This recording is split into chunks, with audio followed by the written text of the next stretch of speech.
I woke up to a text message from my own son that read, "Plans changed, and you are not coming on the cruise. My wife wants only her family."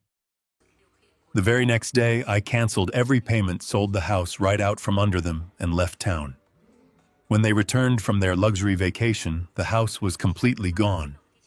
Before I continue this story, let me know where you are watching from in the comments below. Hit like and subscribe if you have ever had to stand up to family who underestimated your worth.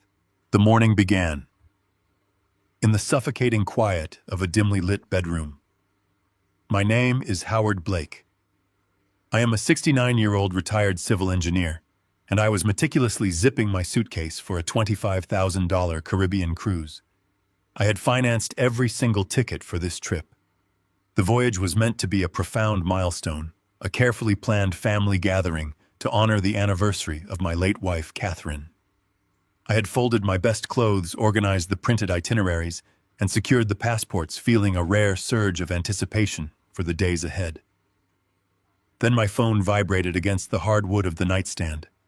The screen lit up the shadows of the room, displaying a stark, brief text message from my only son, Brian. The words on the screen were clinical and entirely devoid of affection. Brian claimed the reservation was altered at the last minute, and I was no longer welcome to board the ship. He explicitly stated that his wife, Amanda, insisted the trip remain strictly for her real family. I stared at the glowing letters, feeling the initial wave of disbelief crash into my chest. I did not text back. I dialed his number immediately, gripping the phone with white knuckles. Brian answered on the second ring, his voice reduced to a hushed, annoyed whisper, as if my call was an intolerable inconvenience. He ordered me not to make a scene and demanded I respect their boundaries. I could hear Amanda's mocking laughter echoing clearly in the background, a sharp and cruel sound that stripped away any illusion of a misunderstanding. Brian hurriedly explained that Amanda's parents were already packing their bags to take over my luxury suite. Before I could utter a single syllable of protest or demand, an explanation, the line went dead. Brian ended the call abruptly, leaving me listening to the hollow dial tone. I stood perfectly still in the center of the room. I did not shed a single tear. The deep, heavy sorrow I expected to feel bypassed me entirely, replaced instantly by a cold, razor-sharp realization. The son I had raised had just erased me from my own tribute to his mother. I lowered the phone and looked around the cramped single-bedroom rental apartment I now called home. The walls were close together. The furniture was sparse, and the air always smelled faintly of old dust. I had downsized to this confined space 2 years ago in a gesture of absolute sacrifice. I had handed the brass keys of my spacious 4-bedroom suburban house directly to Brian and Amanda. As an engineer, I had spent my life building solid foundations for others, and I wanted my son to start his family without the crushing burden of a 30-year mortgage. I sacrificed my own comfort and the home I shared with Catherine solely to ensure their financial stability. Standing in the dim light of my rental, I vividly recalled the fake smiles they wore that day. I remembered the tearful hugs Amanda offered and the hollow promises Brian made about hosting Sunday dinners and taking care of me in my old age. Those memories now tasted like ash. Looking at the cheap linoleum floor beneath my feet, the reality of my existence became undeniably clear. My role as a father had been systematically reduced to an automated teller machine. I was no longer a patriarch or a respected elder in their lives. I was simply a resource to be drained, a convenient stepping stone for their social climbing, and a relic to be discarded the moment I ceased to be useful. They did not see me as a grieving widower trying to honor his late wife. They saw a naive old man they could easily manipulate and push aside for the benefit of Amanda's relatives. I walked over to the small desk in the corner of the room, my mind shifting from emotional shock to mechanical precision. I opened the banking application on my laptop with the sole intention of intercepting and freezing the final payment for the cruise. I navigated through the digital menus to access the joint emergency account I shared with Brian. A glaring anomaly on the screen halted my breath entirely. A massive unauthorized withdrawal of $12,000 had vanished from the account, and just hours before his text message. The numbers glared back at me, stark and undeniable. The emotional sting of missing a family vacation instantly mutated into an urgent, severe financial crisis. Brian had not simply stolen my luxury suite to appease his demanding wife. He had quietly drained my emergency reserves to fund their onboard spending sprees and offshore excursions. I scrolled through the transaction history, my vision narrowing as the gravity of the situation solidified. I realized my son was not merely ungrateful, weak, or easily manipulated by his wife. My son was a calculated, deliberate thief. The boy I had protected and provided for had methodically waited for the perfect moment to rob me blind, while simultaneously locking me out of the very trip I had purchased. The betrayal was complete, financial, and devastatingly absolute. I closed the laptop and walked straight to my closet. I bypassed the casual clothes I had planned to wear to the cruise terminal and pulled out a sharp, dark suit. I dressed immediately, with the precise, rigid movements of a man preparing for a battlefield.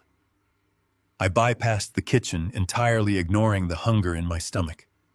My phone suddenly rang on the desk, the caller ID flashing Brian's name. It was a superficial follow-up call, likely an attempt to offer fake apologies or ensure I would quietly accept my humiliation without causing trouble with the cruise line. I stared at the vibrating device and ignored the ringing. The narrative of my life propelled forward without a single second of hesitation. I grabbed my heavy wool coat and unlocked the bottom drawer of my desk to retrieve my thick leather legal folders. I stuffed the documents, the property deeds, and my financial ledgers into my briefcase. I did not pause to look back at the packed suitcase resting uselessly on the bed. I locked the apartment door behind me and headed straight to my car. The conflict had fundamentally shifted in the span of 30 minutes. This was no longer about a ruined family vacation or hurt feelings. I gripped the steering wheel and drove straight toward the bank. My mission was now one of absolute asset protection and total systemic demolition. Howard gripped the leather steering wheel of his sedan until his knuckles turned entirely white. The morning sun glared through the windshield, casting harsh shadows across the dashboard, but he felt absolutely no warmth. The engine roared as he merged onto the highway. Every mile he crossed placed a greater physical distance between his past life as a compliant father and his new reality as a man betrayed. The $12,000 missing from the emergency account was a jagged fracture in the foundation of his trust. He needed to see the entire blueprint of the destruction. As a civil engineer, Howard understood that a single crack in a load-bearing wall always indicated a much deeper structural failure. He drove with a terrifying mechanical precision. The traffic parted around him, as if sensing the quiet storm brewing behind his steady gaze. He did not turn on the radio. He did not let his mind wander back to the cruise tickets or the mocking laughter he had heard over the phone just an hour ago. Those emotional injuries were already calcifying into an impenetrable armor of pure logic. He parked his car violently in the lot of the primary branch of his financial institution. He killed the engine and sat in the absolute silence for one solitary moment. He adjusted his wool coat, squared his shoulders, and grabbed his heavy leather briefcase. He stepped out of the vehicle and slammed the door. The sound echoed across the empty pavement like a gunshot. The glass doors of the bank slid open, greeting him with a blast of sterile, air-conditioned air.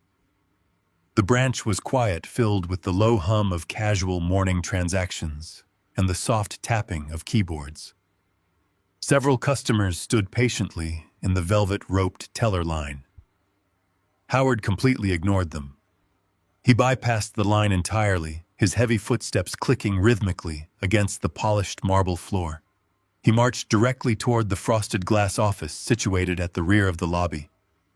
A young administrative assistant stepped out from behind her desk, raising a hand to intercept him. She politely informed him that he needed an appointment to speak with the branch manager. Howard did not break his stride.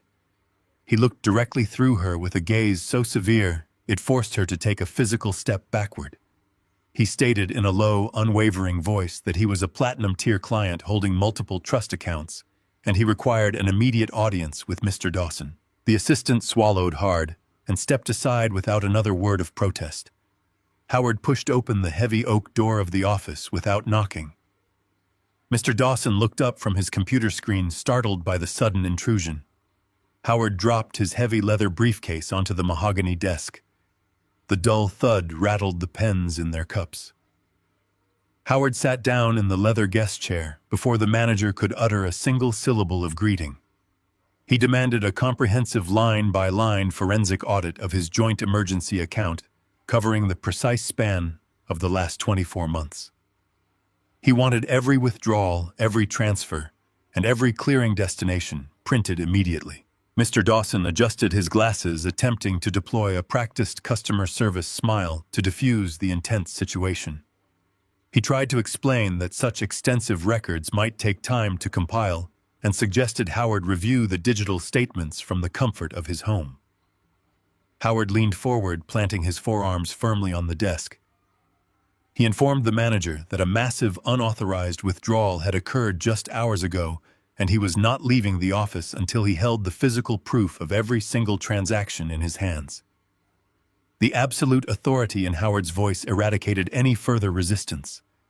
Mr. Dawson nodded quickly, his professional demeanor slipping into genuine nervous compliance. The manager turned to his computer and began typing frantically. The heavy silence in the office stretched out, broken only by the rhythmic clicking of the keyboard and the eventual whirring of the high-capacity laser printer in the corner. Howard kept his posture rigid. He did not check his phone, which continued to vibrate silently inside his coat pocket with incoming messages from Brian. The printer spat out page after page of dense financial data. The stack of paper grew thicker, representing a catastrophic timeline of deceit. Mr. Dawson gathered the warm sheets, his eyes scanning the top pages. The manager's face paled visibly. He cleared his throat, suddenly unable to make direct eye contact with Howard. He slid the thick stack of papers across the mahogany desk. He quietly recommended that Howard take a very close look at the recurring outgoing transfers. Howard pulled the documents toward him. He withdrew his reading glasses from his breast pocket and began to analyze the data. The first page confirmed his darkest fear, but the subsequent pages revealed a level of betrayal that defied basic human decency. The $12,000 stolen that morning was merely the final strike in a long, systematic financial slaughter. Howard traced his finger down the columns. 2 years ago, precisely 1 month after Howard had handed Brian the keys to the suburban house, the first unauthorized transfer occurred. It was a subtle withdrawal of $500 marked as a generic cash transfer. The following month, the amount doubled. By the 6th month, the withdrawals had transformed into a relentless hemorrhage of his retirement reserves. Howard reviewed the receiving merchant codes. He saw thousands of dollars routed directly to a luxury foreign automotive dealership. The sudden realization hit him with sickening clarity. Brian had claimed he needed help paying for a reliable family vehicle to transport his future children safely. That money had instead funded the down payment and exorbitant monthly lease of a high-performance sports car. Howard flipped to the next page. He found continuous staggering payments issued to high-end designer boutiques and exclusive cosmetic clinics. Amanda's extravagant lifestyle was spelled out in cold, hard numbers. He saw a charge of $4,000 at a custom jeweler processed the exact same week Brian had tearfully told Howard that Amanda needed emergency dental surgery, not covered by insurance. The lies cascaded over him, matching perfectly with the printed transaction dates. He remembered the time Brian asked for financial grace because their heating system had supposedly completely failed during a winter storm. Howard looked at the statement corresponding to that very week. A $5,000 transfer had been funneled directly to a luxury resort in the Maldives. Every plea for help, every fabricated crisis, every manufactured tear shed by his son and his daughter-in-law had been a calculated performance designed to extract his life savings. Howard calculated the total with the practiced, rapid mental math of an engineer. The sum settled at exactly $70,000.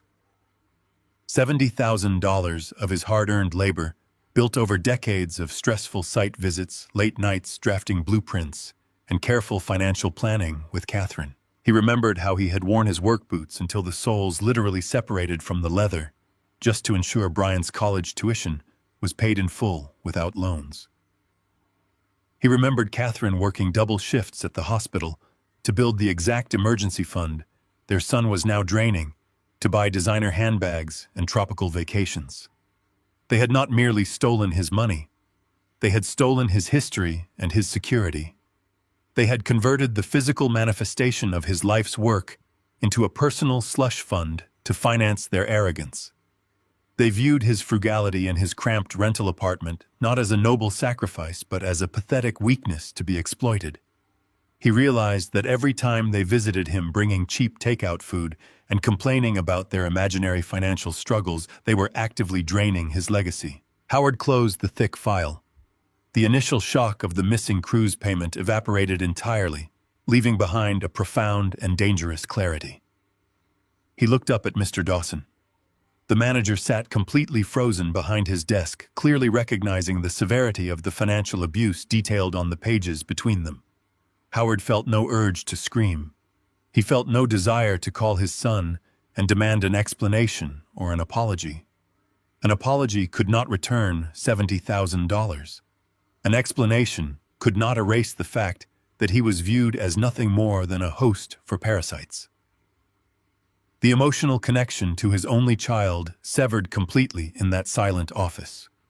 Brian was no longer his son. Brian was a hostile entity, a liability that needed to be neutralized. Amanda was not family. She was an aggressive threat to his remaining existence. The grief of losing his wife, the loneliness of his cramped apartment, and the humiliation of the morning text message forged together into an unbreakable resolve. The silent adjustment had begun. He would not confront them with tears or anger. He would answer their quiet theft with absolute systematic financial demolition. He placed his hands flat on the stack of papers, his mind already constructing the architecture of their ruin. He looked at the bank manager and stated that he needed to execute a series of immediate, irrevocable financial transfers to an offshore trust. The time for being a supportive father was officially over. Howard stared at the terrifying columns of numbers printed on the crisp, white paper, spread across the mahogany desk. The silence in the branch manager office was absolute. It was broken only by the low hum of the air conditioning vent overhead. Mr. Dawson sat entirely frozen behind his desk. The banker clearly expected an explosive and messy emotional reaction. He expected a father to weep openly. He expected a broken man to shout in denial. He expected him to demand the bank magically reverse the charges, or to pull out his phone and scream at his son in a fit of desperate rage. Howard did none of those things. His mind had been trained for 40 years to analyze load paths and structural integrity. He immediately identified the catastrophic failure in his own life. The foundation of his family had rotted away completely. Brian was not struggling with the rising costs of modern life. Brian was a parasite. Howard placed his hands flat on the desk. He looked directly into the eyes of the bank manager. He instructed Mr. Dawson to freeze the joint emergency account immediately. He did not let his voice waver for a single fraction of a second. He commanded that every single credit card, every checkbook, and every digital access point linked to his son be permanently terminated. Mr. Dawson blinked rapidly. He stammered slightly as he explained that removing a joint account holder required specific authorization forms and a formal review process. Howard demanded the forms right that very second. He informed the manager that a massive unauthorized withdrawal had occurred just hours ago. He stated he was not leaving the office until he held the physical proof of every single transaction in his hands. The absolute authority in Howard's voice eradicated any further resistance. Mr. Dawson nodded quickly. His professional demeanor slipped into genuine nervous compliance. The manager turned to his computer and began typing frantically. While the manager worked, Howard pulled the documents closer. He withdrew his reading glasses from his breast pocket and began to analyze the raw data of his son's betrayal. The $12,000 stolen that morning was merely the final strike in a long and systematic financial slaughter. Howard traced his calloused finger down the columns. 2 years ago, precisely 1 month after Howard had handed Brian the keys to the suburban house, the first unauthorized transfer occurred. It was a subtle withdrawal of $500 marked as a generic cash transfer. The following month, the amount doubled. By the 6th month, the withdrawals had transformed into a relentless hemorrhage of his retirement reserves. Howard reviewed the receiving merchant codes with a sickening clarity. He saw thousands of dollars routed directly to a luxury foreign automotive dealership. Brian had claimed he needed temporary help paying for a reliable family vehicle to transport his future children safely. That money had instead funded the down payment and the exorbitant monthly lease of a high-performance sports car. Howard flipped to the next page. He found continuous and staggering payments issued to high-end designer boutiques and exclusive cosmetic clinics.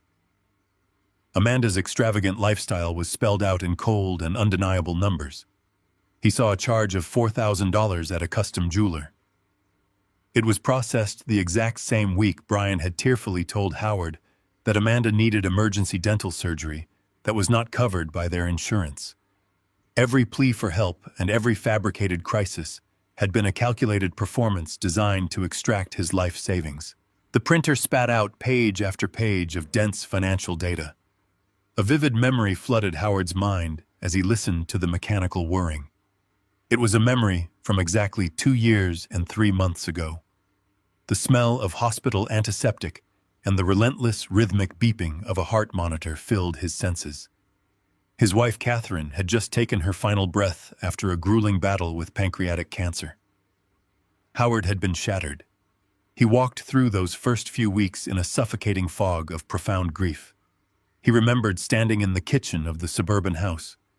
He was unable to even figure out how to brew a pot of coffee without her presence.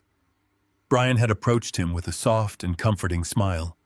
His son had placed a warm hand on his shoulder. Brian offered to take over the daily financial burdens so Howard could simply focus on surviving the mourning process. Brian had presented the joint account paperwork as an act of profound filial love. He claimed it was an emergency precaution. He said it was a way to ensure the bills were paid and the lights stayed on while Howard grieved. Howard had signed those papers with trembling hands. He was blinded by absolute trust in his own flesh and blood. He had believed his son was stepping up to become the man Catherine always hoped he would be. Now staring at the sterile walls of the bank office, Howard realized the absolute and sickening truth.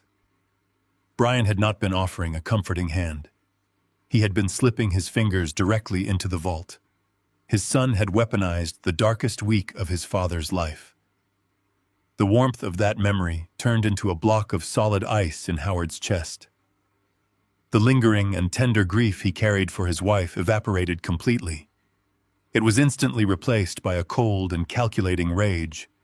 Howard and Catherine had spent decades working exhausting hours. Howard had worn his work boots until the soles literally separated from the leather, just to ensure his son's college tuition was paid in full without loans. Catherine had worked double shifts at the hospital to build the exact emergency fund their son was now draining to buy designer handbags and tropical vacations. They had not merely stolen his money. They had stolen his history and his security. They had converted the physical manifestation of his life's work into a personal slush fund to finance their arrogance.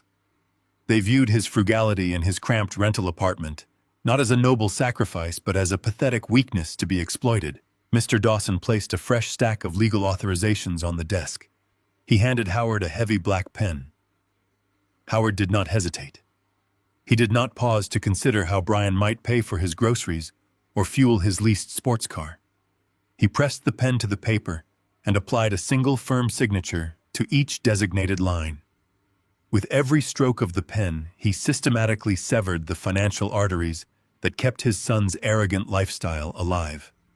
The ink sank into the paper, making the termination absolute. There would be no grace period. There would be no warning notification sent to Brian's phone.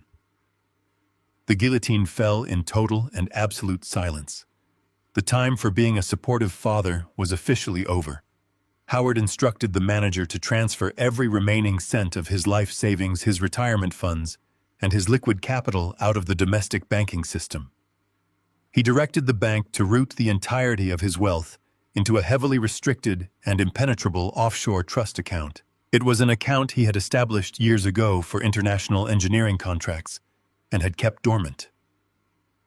Mr. Dawson warned him that such a massive immediate transfer would incur significant penalties and processing fees. Howard told him the fees were entirely irrelevant. He demanded the wire transfer be executed and finalized before he stood up from the leather chair. He watched the manager's fingers fly across the keyboard. He listened to the frantic keystrokes as his lifetime of labor was safely locked away behind an unbreachable digital fortress. The numbers on the computer screen verifying the joint account balance plummeted directly to zero. The parasitic host was officially starved. Howard gathered the printed statements detailing the $70,000 of theft. He folded them precisely and placed them inside his heavy leather briefcase. He snapped the brass latches shut. The sharp click echoed with finality in the small office. He stood up and towered over the desk. He thanked Mr. Dawson for his prompt efficiency. The manager offered a sympathetic nod and murmured a quiet apology for the terrible family situation. Howard ignored the pity completely. Pity was entirely useless to a man preparing for a total war. He walked out of the glass office and crossed the bank lobby with a steady and commanding stride. His phone vibrated once again in his coat pocket. It was another superficial text message from Brian. It was likely a complaint about the cruise terminal or a demand for more money for onboard expenses. Howard did not even reach for the device. He stepped out into the glaring morning sunlight. The air felt fundamentally different now. It felt sharp and clear and completely devoid of the suffocating emotional weight he had carried since Catherine passed away. The financial bleeding was stopped permanently. However, the structural integrity of his entire life was still compromised. Severing the cash supply was merely the first phase of the demolition. The thieves were still living inside the walls of the home he had built with his own two hands. They were sleeping in the very rooms where Catherine had dreamed of raising grandchildren. They had stolen his money, but they were currently occupying his territory. Howard unlocked his sedan and tossed the briefcase onto the passenger seat. He gripped the steering wheel with intense purpose. His mind was actively calculating the exact trajectory of his next strike. He needed a weapon far more devastating than a closed bank account. He needed absolute legal eradication. He put the car in gear and pulled out of the parking lot. He steered his vehicle aggressively toward the downtown legal district to find his lawyer. Howard exits the bank with his heavy leather briefcase anchored firmly in his grip. The heavy glass doors seal behind him, locking away the ashes of his financial vulnerability. He slides into the driver's seat of his sedan and grips the steering wheel. He does not turn the car toward his cramped rental apartment. That apartment is a monument to a sacrifice his son just violently mocked. He turns the ignition and merges aggressively into the heavy mid-morning traffic. His destination is the towering glass monolith of the financial district, specifically the 42nd floor, which houses the offices of Stephen Reynolds. Stephen is not a gentle family mediator who deals in emotional settlements or tearful reconciliations. Stephen is a corporate estate attorney. He is a pragmatic shark who views personal relationships strictly through the cold lens of legal leverage and financial liability. Howard had retained him years ago to manage a complex zoning dispute for a civic project. He knows without a shadow of a doubt that Stephen is the exact instrument required for the demolition he is about to commission. Howard parks his vehicle in the underground garage and takes the express elevator straight to the top. He bypasses the polite reception area, ignoring the startled assistant, and walks directly towards Stephen's corner office. The attorney looks up from a sprawling architectural blueprint. His sharp eyes instantly register the severe and unyielding expression etched onto Howard's face. Howard drops his briefcase onto the thick glass meeting table. The heavy thud rattles the expensive pens in their crystal cups. Howard takes a seat and lays out the entire situation in sharp and clinical terms. He wastes no time on preamble. He details the $70,000 systematically drained from his accounts, the unauthorized luxury purchases masking as emergencies, and the ultimate betrayal of the cruise ship reservation. He explains that he has already severed the financial supply lines at the bank. He states clearly that the cash flow is dead, but he needs to immediately address the physical asset. He needs to evict his son and his daughter-in-law from the 4-bedroom suburban house they are currently occupying. Stephen listens in absolute silence. He does not offer useless sympathies or patronizing words of comfort. He simply turns to his dual monitors and accesses the secured county property registry. Howard braces himself for a prolonged and grueling legal battle. He knows evicting family members, especially those who have established residency for 2 years, requires months of agonizing court dates, formal eviction notices, and endless bureaucratic delays. He mentally prepares to liquidate whatever remains of his protected funds, just to drag his son through the unforgiving mud of the legal system. The rapid clicking of Stephen's computer mouse abruptly stops. A rare and razor-thin smile spreads across the attorney's face. Stephen turns the large monitor so Howard can clearly see the glowing screen. Stephen points a tailored silver pen directly at the digital property record. He explains that a monumental and fatal flaw exists in Brian's grand design. 2 years ago, when Howard handed over the brass keys and the signed property transfer documents, Brian was legally responsible for filing that paperwork with the county clerk. Brian was also legally required to pay the mandatory property transfer tax to finalize the transaction. Howard stares at the screen as the absolute truth crystallizes before his eyes. Brian, driven by his insatiable greed and his arrogant belief that he was completely untouchable, had simply never filed the paperwork. He had vehemently refused to pay the $5,000 transfer tax out of his own pocket. He chose to spend that money on his own immediate gratification, assuming his elderly father would never double-check the public county records. Because the state tax was never paid and the legal documents were never officially processed, the transfer of ownership never actually occurred. Howard absorbs the immense weight of this revelation. The house does not belong to Brian. It does not belong to Amanda. It does not belong to a joint trust. The sprawling 4-bedroom suburban estate, currently filled to the brim with their newly purchased designer furniture and luxury belongings, remains entirely legally and indisputably in Howard's name. He is the sole legal proprietor listed on the deed. He does not need a sympathetic judge to evict them. He does not need to endure a prolonged court battle over squatters' rights. Howard realizes he holds absolute and dictatorial power over the very roof over their heads. The sheer magnificent irony of the situation settles deep into his bones. Brian's own pathetic cheapness, his relentless desire to hoard every single penny while draining his father dry, has blindly handed Howard the ultimate weapon of destruction. Howard looks out the floor-to-ceiling window at the sprawling city grid far below.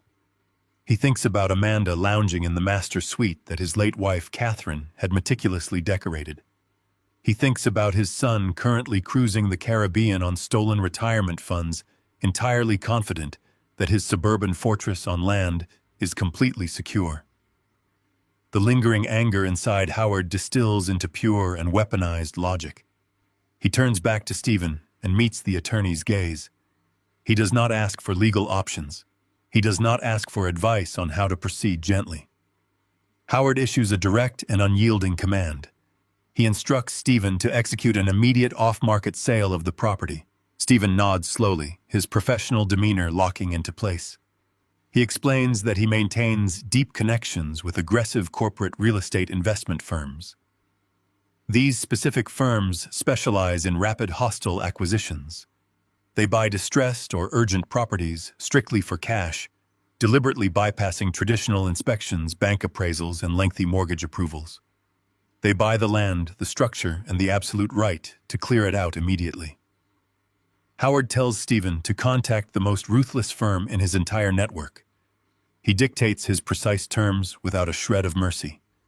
The sale must be finalized, the paperwork completely signed, and the massive cash funds wired directly into his newly established offshore trust before Brian's cruise ship docks back at the port in exactly 7 days.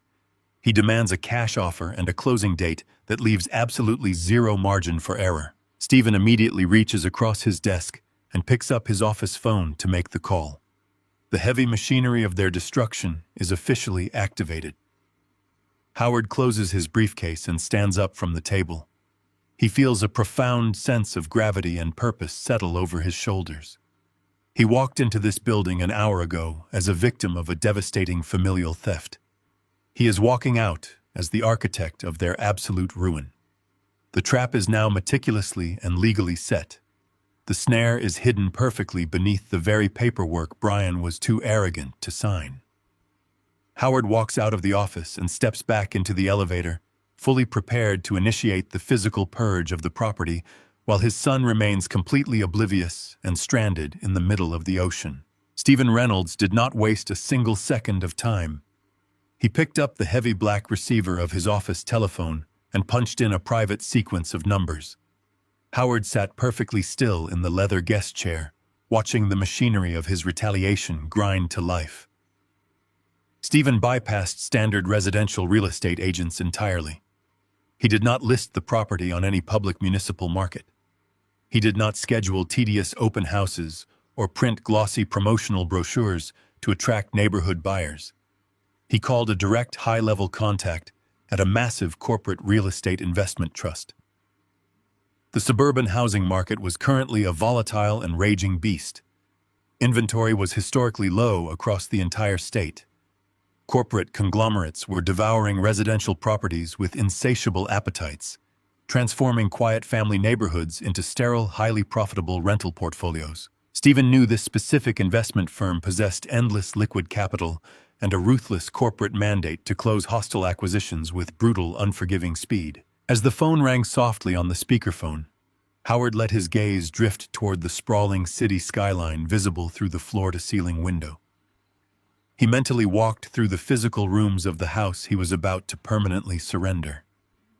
He had purchased that specific plot of land 35 years ago.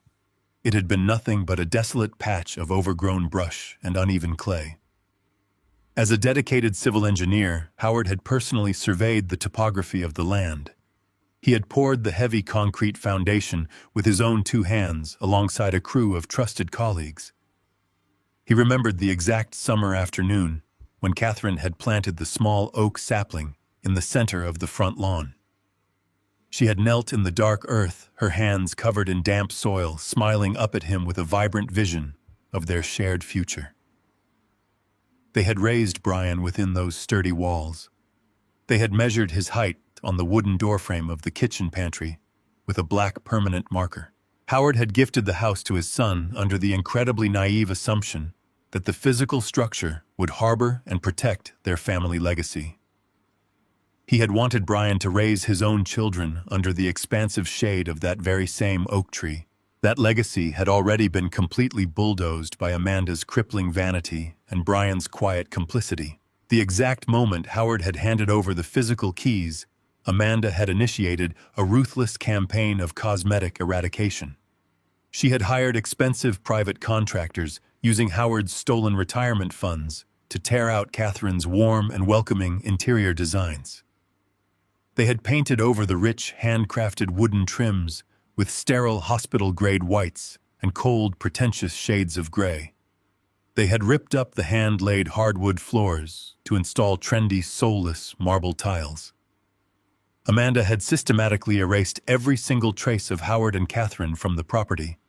She had transformed a home filled with decades of genuine warmth into a hollow, echoing showroom designed exclusively to impress her superficial friends and her profoundly arrogant parents. Howard realized in the heavy silence of the law office that he was not actually selling a family home. He was simply liquidating a highly contaminated asset. The wood and the brick meant absolutely nothing to him anymore. The true soul of the house had died the exact day Catherine passed away. A coarse and metallic voice echoed from the speakerphone resting on the mahogany desk. The corporate acquisitions director did not offer any polite pleasantries or casual greetings. Stephen provided the exact street address, the municipal lot dimensions, and the foundational structural specifications. He informed the director that the property was available for an immediate and absolute all-cash transaction. He stipulated that there would be absolutely no physical inspections permitted under any circumstances. There would be no legal contingencies regarding the current cosmetic state of the interior. The corporate buyer would inherit the property entirely as it stood today. The voice on the phone fell completely silent for 3 long minutes.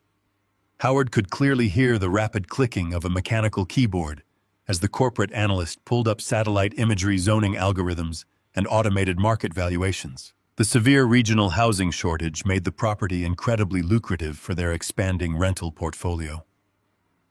The voice returned with a firm and completely non-negotiable cash offer.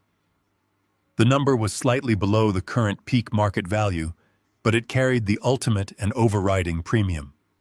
The corporate firm guaranteed the transfer of absolute liquid funds and the full legal transfer of possession in exactly 7 days. Stephen muted the phone and looked across the polished desk at Howard.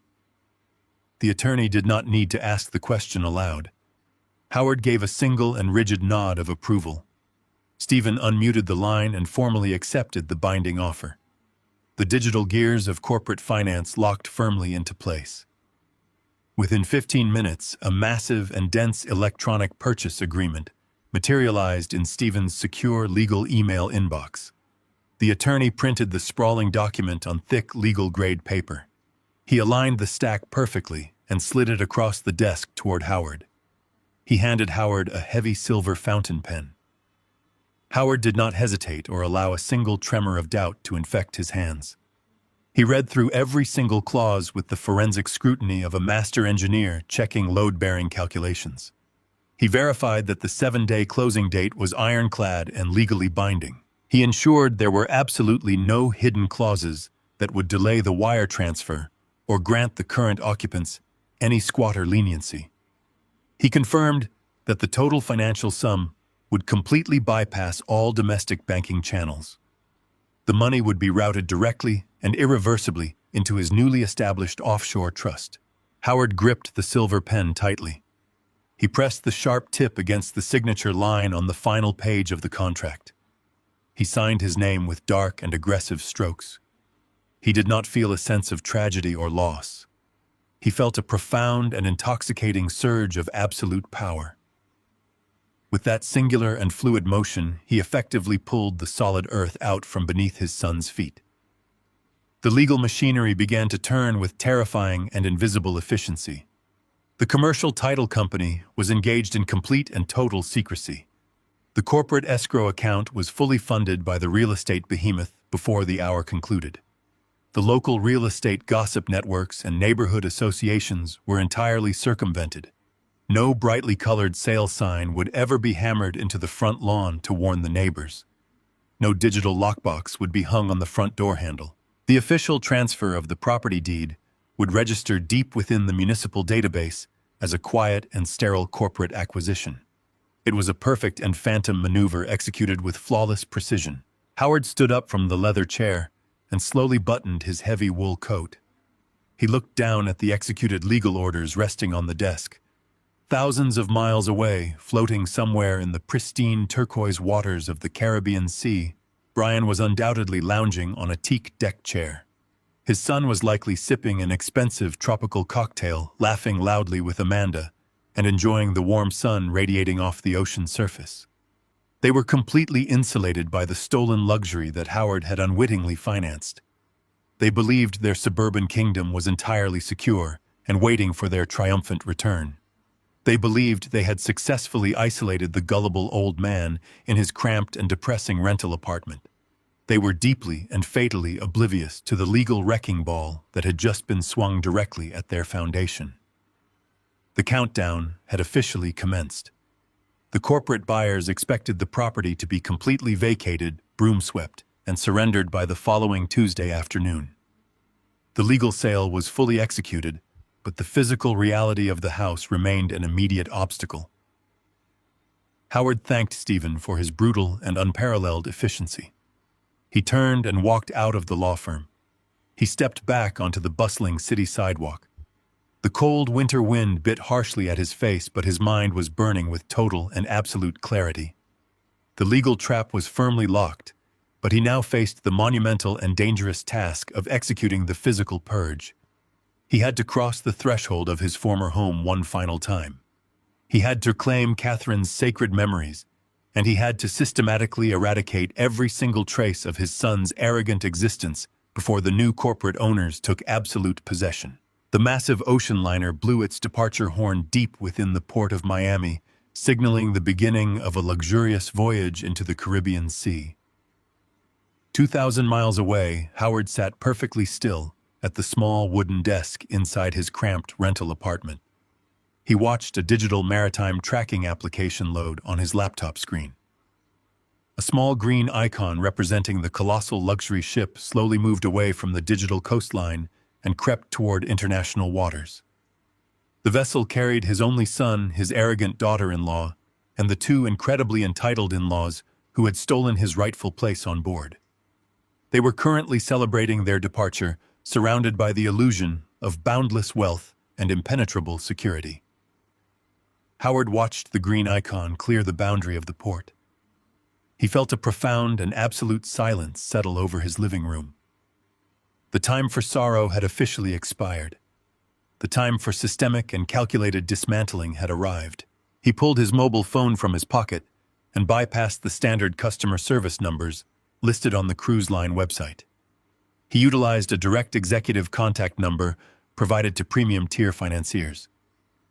He needed a representative with the clearance to execute deep system overrides without asking unnecessary questions. A corporate agent named Sarah answered the line with a polite and highly trained greeting. Howard provided his platinum booking reference number and verified his identity with military precision. He answered the security questions smoothly, confirming his address, his date of birth, and the last 4 digits of the credit card used to secure the massive $25,000 reservation. Sarah accessed the digital file and cheerfully noted that the ship had successfully departed.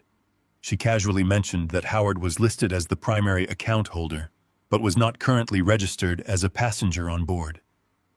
She kindly asked if he had missed the boarding window and needed assistance booking a commercial flight to intercept the ship at its first port of call in the Bahamas. Howard stopped her immediately. He kept his voice incredibly low, steady, and entirely devoid of any emotional warmth. He informed the representative that he had not missed the departure. He explained that he had chosen to remain on land and that the 4 passengers currently occupying the Royal Luxury Suite were to remain on the vessel. He explicitly stated that he did not want to cancel their boarding passes or alert the captain to any foul play. He wanted them to remain exactly where they were floating, hundreds of miles away from the safety of solid ground. Howard then declared his ultimate authority as the sole financier of the reservation. He commanded Sarah to initiate a complete and total unbundling of every single luxury amenity attached to the room. The representative hesitated for a fraction of a second, clearly confused by the highly unusual request. Howard did not give her time to process the family dynamic. He immediately targeted the premium all-inclusive beverage package. He instructed Sarah to revoke the upgrade instantly. He remembered Amanda loudly boasting at a recent Thanksgiving dinner about how she planned to order endless bottles of vintage champagne to celebrate her vacation on his dime. She had laughed and told her parents that Howard was a bottomless wallet who existed solely to fund their high society aspirations. Howard instructed the agent to strip their access to all alcohol premium coffees and bottled water. Sarah warned him that purchasing individual drinks on board without a package was incredibly expensive and would result in massive daily charges. Howard confirmed the cancellation without a second thought. He then moved directly to the dining reservations. He systematically stripped their prepaid access to the exclusive floating steakhouses, the intimate chef-tasting menus, and the private captain table dining events. He relegated his son and his guests entirely to the basic crowded buffet lines. He ensured that if they desired anything beyond a generic plate of food, they would be forced to pay out of their own pockets. He remembered how Catherine had spent weeks researching those specific luxury restaurants during her chemotherapy treatments. She had dreamed of tasting those precise culinary creations while looking out over the moonlit ocean. Brian knew exactly how much those specific dining experiences meant to his late mother, yet he had effortlessly handed those reservations over to his greedy in-laws. That singular memory fueled Howard to push the demolition even further. The most critical and devastating strike was aimed directly at the onboard financial ledger. Howard understood exactly how modern luxury cruise ships operated. They functioned on a strict, cashless system. Every passenger carried a plastic room key that served as their boarding pass, their room identification, and their universal credit card. Every single transaction, from a spa treatment to a simple souvenir, was charged directly to that card and routed back to the primary financial account on file. Howard ordered the corporate representative to completely and permanently wipe his personal credit card from their digital portfolio. He demanded that the royal suite be immediately switched to a strict cash-only basis. Sarah sounded genuinely alarmed by this specific command.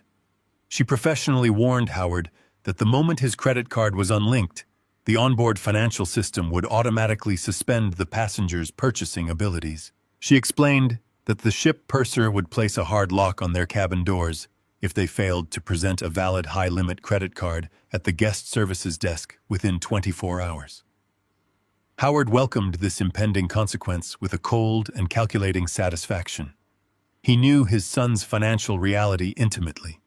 He knew that Brian's personal credit cards were already dangerously close to their maximum limits due to his relentless luxury car leases and Amanda's shopping addictions. He also knew that Vincent and Monica were far too arrogant and far too cheap to offer their own credit cards to cover the exorbitant expenses of a luxury suite. The financial starvation of his abusers was now completely guaranteed. Howard thanked Sarah for her prompt efficiency and formally concluded the telephone call. The maritime trap was officially armed, but Howard knew they eventually had to return to land. He opened a new digital window on his laptop screen and logged directly into his executive airline account. He navigated to the travel itinerary he had booked 6 months in advance. The screen displayed 4 first-class return tickets from the port city of Miami back to their home airport. He remembered the sheer, unadulterated entitlement in Brian's voice when his son had demanded the seating upgrades. Brian had falsely claimed that Amanda suffered from severe travel anxiety and absolutely required the extra legroom and complimentary champagne to survive a 3-hour flight. Howard had paid the massive premium out of a misplaced sense of paternal duty and a desperate desire to keep the peace. He now looked at the 4 passenger names glowing brightly on his screen. He moved his cursor and highlighted the entire itinerary. He clicked the cancellation button with a steady hand. The airline website prompted him with a final warning regarding the non-refundable nature of the taxes, but offered a full credit return for the primary airfare. Howard bypassed the warnings and finalized the total cancellation. He watched the digital progress bar load and solidify his command. The airline instantly voided the boarding passes and credited thousands of dollars back into his protected offshore trust account. Howard leaned back in his wooden chair and let out a long, slow breath. The comprehensive architecture of his retaliation was completely flawless. He had not raised his voice. He had not engaged in a pathetic screaming match with his son. He had simply utilized the absolute power of his own capital to execute a perfect and silent adjustment. Brian, Amanda, Vincent, and Monica were currently sailing deeper into the endless expanse of the ocean. They were entirely enveloped by a false sense of superiority and stolen luxury. They were completely unaware that the safety net they had relied upon for years had just been violently and permanently severed. They were trapped in a floating steel cage with no financial backing, no premium access, and no commercial flights to bring them home. The arrogant facade they had constructed to impress the other wealthy passengers was about to shatter into a million jagged pieces. Howard closed his laptop and stood up from the desk. He looked out the small window of his rental apartment. He knew the initial panic on the ship would begin within 48 hours. The onboard concierge would deliver the humiliating news. The credit cards would decline at the duty-free boutiques. The reality of their absolute isolation would slowly and painfully crush them. Howard felt his posture straighten. His dignity, which they had so casually attempted to discard, was fully restored. He turned away from the window and began to prepare for the final physical purge of the suburban house. The ocean had trapped them, but the solid ground would provide the ultimate and inescapable reckoning. Howard stood on the pristine concrete driveway of his former suburban home. He held the original brass key he had kept on his ring for over 30 years. He slid the cold metal into the deadbolt and turned it. The heavy oak door swung open with a familiar and mechanical click. He stepped over the threshold and immediately felt a violent surge of revulsion. The entryway, once warmed by Catherine's hand-woven rugs and framed family photographs, was now an echoing cavern of imported white marble and brushed steel. He walked into the living room and stared at the towering custom-built entertainment center. He recognized the sleek Italian leather sofas and the massive crystal chandelier hanging from the vaulted ceiling. He did not see luxury or sophisticated interior design. He saw the exact numerical equivalent of the funds drained from his retirement accounts. Every pristine surface, every expensive silk drape, and every piece of modern art represented a specific and documented theft. Amanda had not simply redecorated the home. She had meticulously laundered his stolen life savings into a superficial monument to her own arrogance. Howard walked down the hallway with heavy and deliberate steps. He did not feel an ounce of nostalgia or sorrow. He felt only the cold and mechanical precision of a demolition expert inspecting a condemned building. He moved directly to the master suite. The room he had shared with his wife for decades had been gutted and expanded into a sprawling and sterile sanctuary for his son. Howard bypassed the massive walk-in closets, overflowing with Amanda's designer shoes and Brian's bespoke tailored suits. He walked to the far corner of the room and knelt beside the original built-in window seat. He reached underneath and unlatched a hidden compartment he had constructed himself 20 years ago. Brian had never bothered to look closely at the architectural bones of the house he had stolen. Howard pulled out a heavy and fireproof lockbox. Inside rested Catherine's antique silver jewelry, her handwritten recipe journals, and a stack of original property blueprints. He placed the lockbox inside a heavy canvas duffel bag. He walked into the adjacent home office and gathered his remaining personal tax documents, birth certificates, and physical property deeds. He zipped the bag shut with a swift motion. He had retrieved absolutely everything of actual and tangible value from the property. The rest of the house was simply filled with heavily financed garbage. He carried the duffel bag out the front door and locked it securely in the trunk of his sedan. A massive and unmarked commercial moving truck rumbled down the quiet suburban street. It was not a delicate residential moving service designed to handle fragile china with white cotton gloves. Howard had specifically contracted an industrial liquidation crew. They specialized in rapid office clearouts and emergency corporate evictions. The air brakes hissed loudly as the truck parked directly in front of the manicured lawn. A broad-shouldered foreman holding a digital clipboard stepped out of the cab, followed by 8 burly men carrying heavy-duty cardboard boxes and thick rolls of industrial packing tape. Howard walked over to the foreman and handed him the master key. He issued a set of brutal and uncompromising instructions. He ordered the crew to box up every single item remaining inside the property boundaries. He explicitly stated that they were not to sort, organize, or carefully wrap the belongings. They were simply to clear the square footage as aggressively and rapidly as physically possible. The foreman nodded, entirely indifferent to the underlying family drama, and signaled his men to begin the extraction. Howard stood on the front porch and watched the systematic dismantling of his son's fraudulent lifestyle. The heavy steel-toed boots of the moving crew thudded relentlessly against the imported marble floors. They ripped the custom silk drapes down from the windows and stuffed them into heavy plastic contractor bags. They swept Amanda's expensive cosmetics and imported French perfumes directly from the bathroom vanity into cardboard boxes, tossing them in alongside damp bathroom towels and tangled electrical cords. Howard watched two men carry out the massive flat-screen television and slide it carelessly into the dark cavern of the truck. Another crew member hauled out armfuls of Brian's expensive golf clubs and luxury watches, dumping them onto the metal floor of the moving van with a loud clatter. The physical manifestation of their theft was being dismantled at breakneck speed. Amanda's entire collection of designer handbags was shoved into generic brown boxes and sealed with heavy strips of clear tape.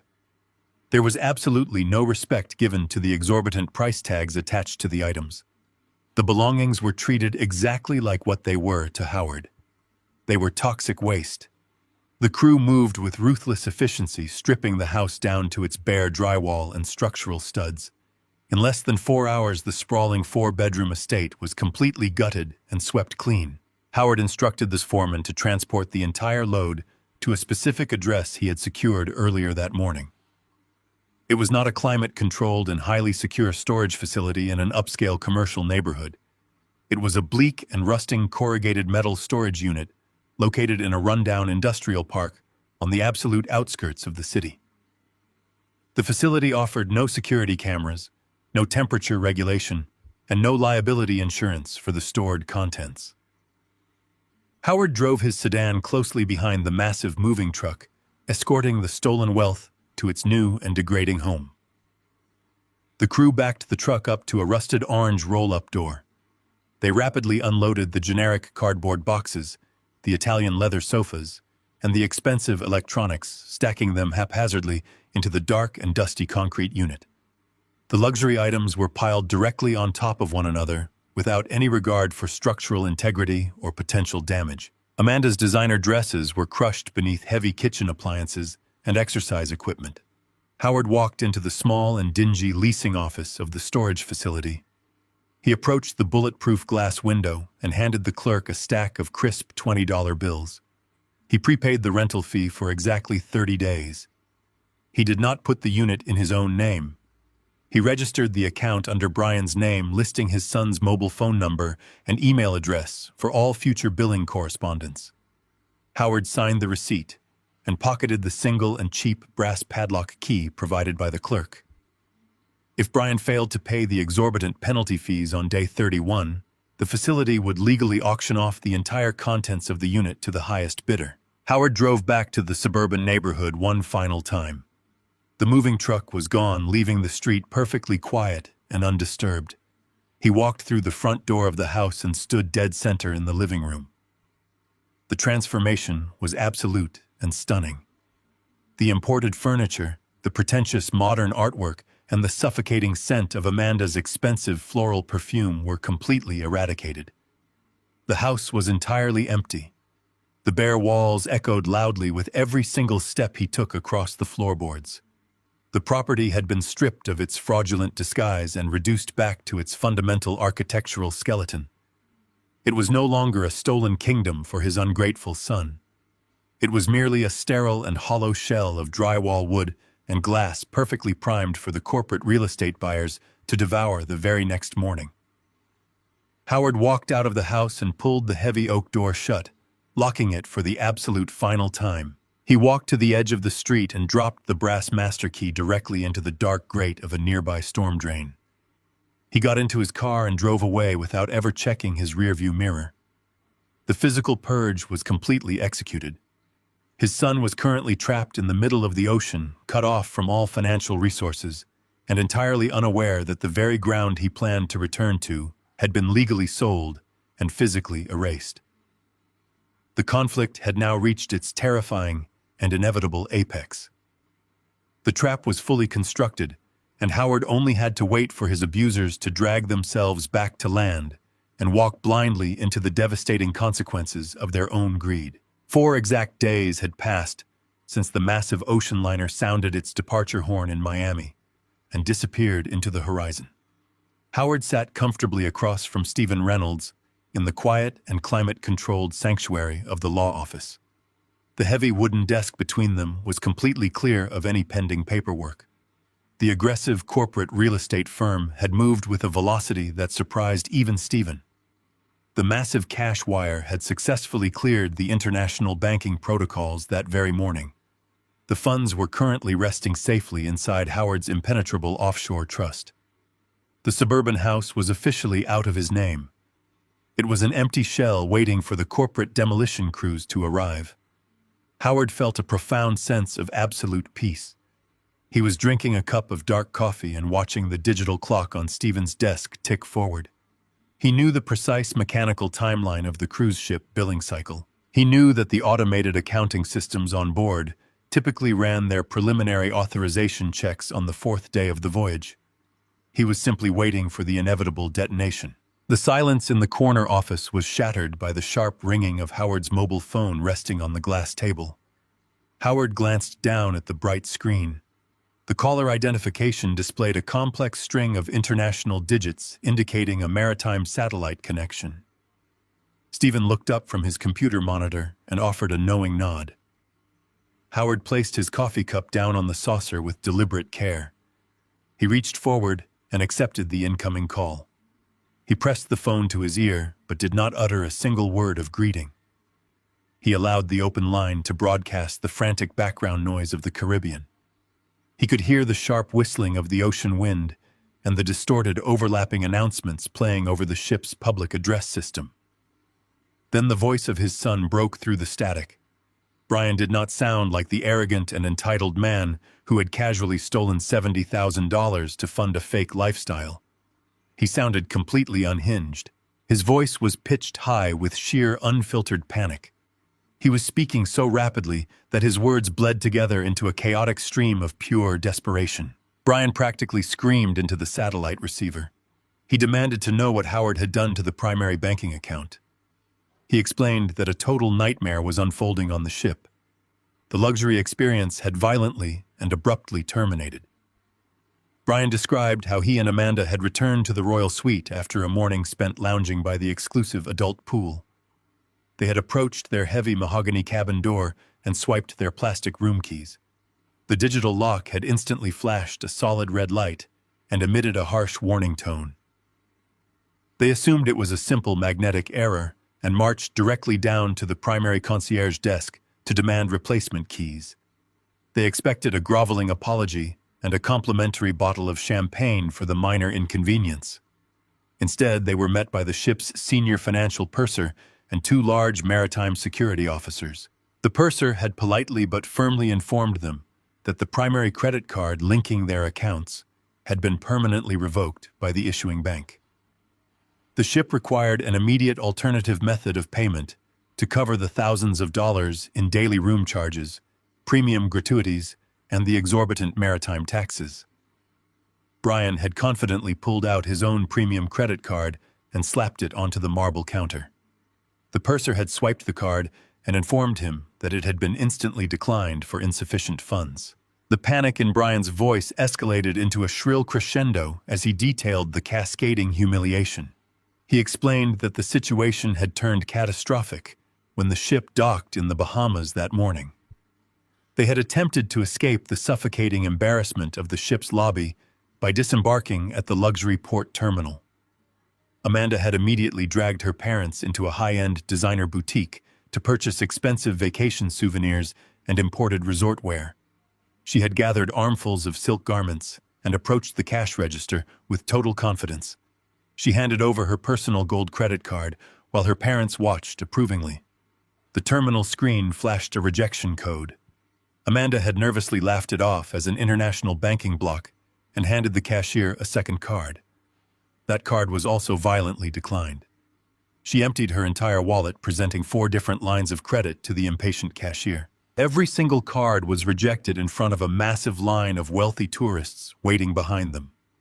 Brian screamed into the phone that the cashier had actually confiscated one of the cards, stating that the bank had flagged the account for severe delinquency. Howard sat perfectly still in the quiet law office, listening to the absolute destruction of his son's carefully crafted facade. Brian sobbed into the receiver, completely abandoning any remaining shred of his masculine pride.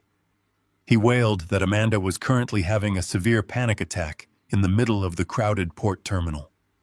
She was hyperventilating and hiding behind a display rack because other passengers from the ship had witnessed the entire humiliating ordeal. But the ultimate disaster, Brian cried, was the reaction of Amanda's parents. Vincent and Monica had stood by the cash register in complete shock. They had expected an all-expenses-paid luxury vacation funded entirely by Howard's infinite generosity. When the reality of the situation crashed down upon them, they did not step forward to cover the bill.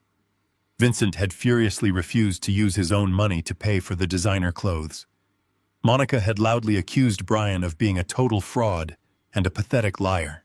The wealthy in-laws who had looked down their noses at Howard's modest rental apartment were now screaming at his son in the middle of a Caribbean shopping center. Brian confessed that Vincent had threatened to book a commercial flight home immediately, only to discover that Howard had also meticulously canceled their return airfare. They were all completely stranded on an island with absolutely zero liquid capital and a locked cabin waiting for them back on the ship. The sound of Brian's heavy, ragged breathing filled the law office. He shifted his tone from pathetic sobbing to aggressive demands. He ordered Howard to call the bank right that very second. He commanded his father to authorize an emergency wire transfer to the cruise line to unlock their cabin doors and reactivate the beverage packages. He screamed that they had no money for food, no access to their luggage, and no way to get back to the United States. He tried to weaponize Howard's emotions, claiming that Catherine would be absolutely disgusted by this cruel behavior. He insisted that a real father would never abandon his own flesh and blood in a foreign country. He demanded that Howard fix the problem immediately, or he would never speak to him again. He threw every emotional manipulation tactic he had learned over the past 2 years into the satellite connection, desperately hoping to strike a nerve and force Howard to open his wallet one final time. Howard did not interrupt the frantic monologue. He did not defend his actions. He did not explain the meticulous legal maneuvers he had executed over the past 96 hours. He simply sat in the plush leather chair and let the sheer terror of his son's situation wash over him. He felt a deep and profound satisfaction anchoring his soul. The financial parasite had finally been severed from the host. Brian was experiencing the exact reality of his own pathetic financial choices. For 2 years, Brian had lived like a king by draining the lifeblood of his grieving father. He had purchased sports cars and designer furniture while Howard had carefully budgeted his grocery bills. Now the illusion was entirely shattered. The glamorous life was gone, replaced by the harsh and unforgiving truth of empty bank accounts and declined credit cards. The isolation was complete. Howard listened as Brian's screams slowly faded into pathetic, breathless pleas for help. The satellite connection hissed with static. The ocean wind howled in the background. Howard maintained his absolute and unbreakable silence. He knew that any words he offered would only give his son a false target to attack. Silence was the ultimate weapon. Silence communicated that the debate was permanently closed. Silence confirmed that the bank vault was sealed and the keys were thrown into the fire. Howard held the phone to his ear for 30 more seconds, allowing Brian to realize that nobody was coming to his rescue. He wanted his son to fully comprehend that the endless stream of unconditional financial support had completely run dry. When Brian finally stopped talking to catch his breath, Howard calmly and deliberately pressed the red button on his phone screen. He terminated the satellite connection. The call ended with a sharp click. Howard placed the phone face down on the glass table. He looked up at Stephen Reynolds. The attorney was watching him with a look of profound professional respect. The panic had officially begun, but the true reckoning was still waiting for them on solid ground. The mobile phone resting on the glass table vibrated violently. The screen illuminated with the same international maritime satellite number that had just disconnected. Brian was calling back. Howard stared at the device for 4 long rings. He allowed the tension to build across the thousands of miles of ocean separating them. He wanted his son to feel the agonizing seconds of absolute uncertainty.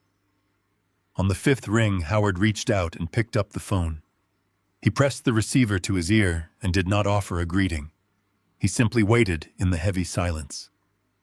The sound of frantic and ragged breathing flooded the line. Brian was hyperventilating. His previous strategy of emotional manipulation and aggressive demands had completely evaporated when Howard had hung up on him. Now there was only raw and unfiltered panic. Brian begged his father to speak. He pleaded for an explanation. He stammered that this had to be a massive banking error and that Howard needed to call the fraud department immediately to fix the joint account. Howard let the pathetic rambling continue for a few more seconds before he finally spoke. His voice was not elevated. It did not shake with sorrow or burn with rage. He spoke with the cold and surgical precision of an engineer diagnosing a catastrophic structural failure. He informed Brian that there was no banking error. He stated clearly that the joint emergency account had been permanently closed by his own direct and explicit authorization. The words struck the satellite connection like a physical blow. Brian gasped loudly. He demanded to know why Howard would do something so insanely cruel in the middle of their family vacation. He tried to pivot back to his righteous indignation, claiming that Howard was destroying their lives over a simple misunderstanding. Howard did not let the lie stand for even a fraction of a second.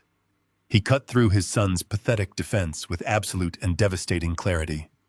He told Brian that the account was permanently terminated due to $70,000 in calculated felony theft. The word theft echoed over the open line. It hung in the air, thick and undeniable. Brian choked on his next breath. He immediately began to stutter a chaotic string of denials. He claimed he had only borrowed a little bit of money for household emergencies. He swore he was planning to pay back every single cent. He tried to construct a flimsy narrative of temporary financial hardship. Howard silenced him instantly. He opened the leather folder resting on his lap and looked down at the meticulously highlighted bank statements. He did not argue with his son. He simply began to recite the raw and unassailable data. Howard read the exact date of the first unauthorized transfer. He stated the amount of $500 and the location of the withdrawal. He then moved down the column with mechanical rhythm. He read a date from exactly 14 months ago. He stated the amount of $4,000. He reminded Brian of the tearful phone call where he had claimed Amanda required emergency dental surgery that their insurance refused to cover.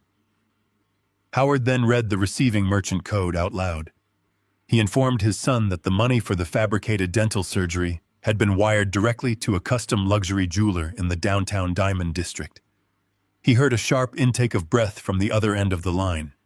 Brian was completely paralyzed. Howard did not stop. He maintained his steady and relentless cadence. He moved to a date from 8 months ago. He stated an amount of $12,000. He reminded Brian of the desperate plea for help to secure a reliable family vehicle for future grandchildren. Howard read the corporate routing number. He confirmed that the funds had actually been utilized to secure the down payment on a high-performance imported sports car. He listed the exorbitant monthly lease payments that had been silently siphoned from his retirement reserves ever since. He listed the consecutive payments to exclusive cosmetic clinics. He listed the thousands of dollars routed to designer clothing boutiques.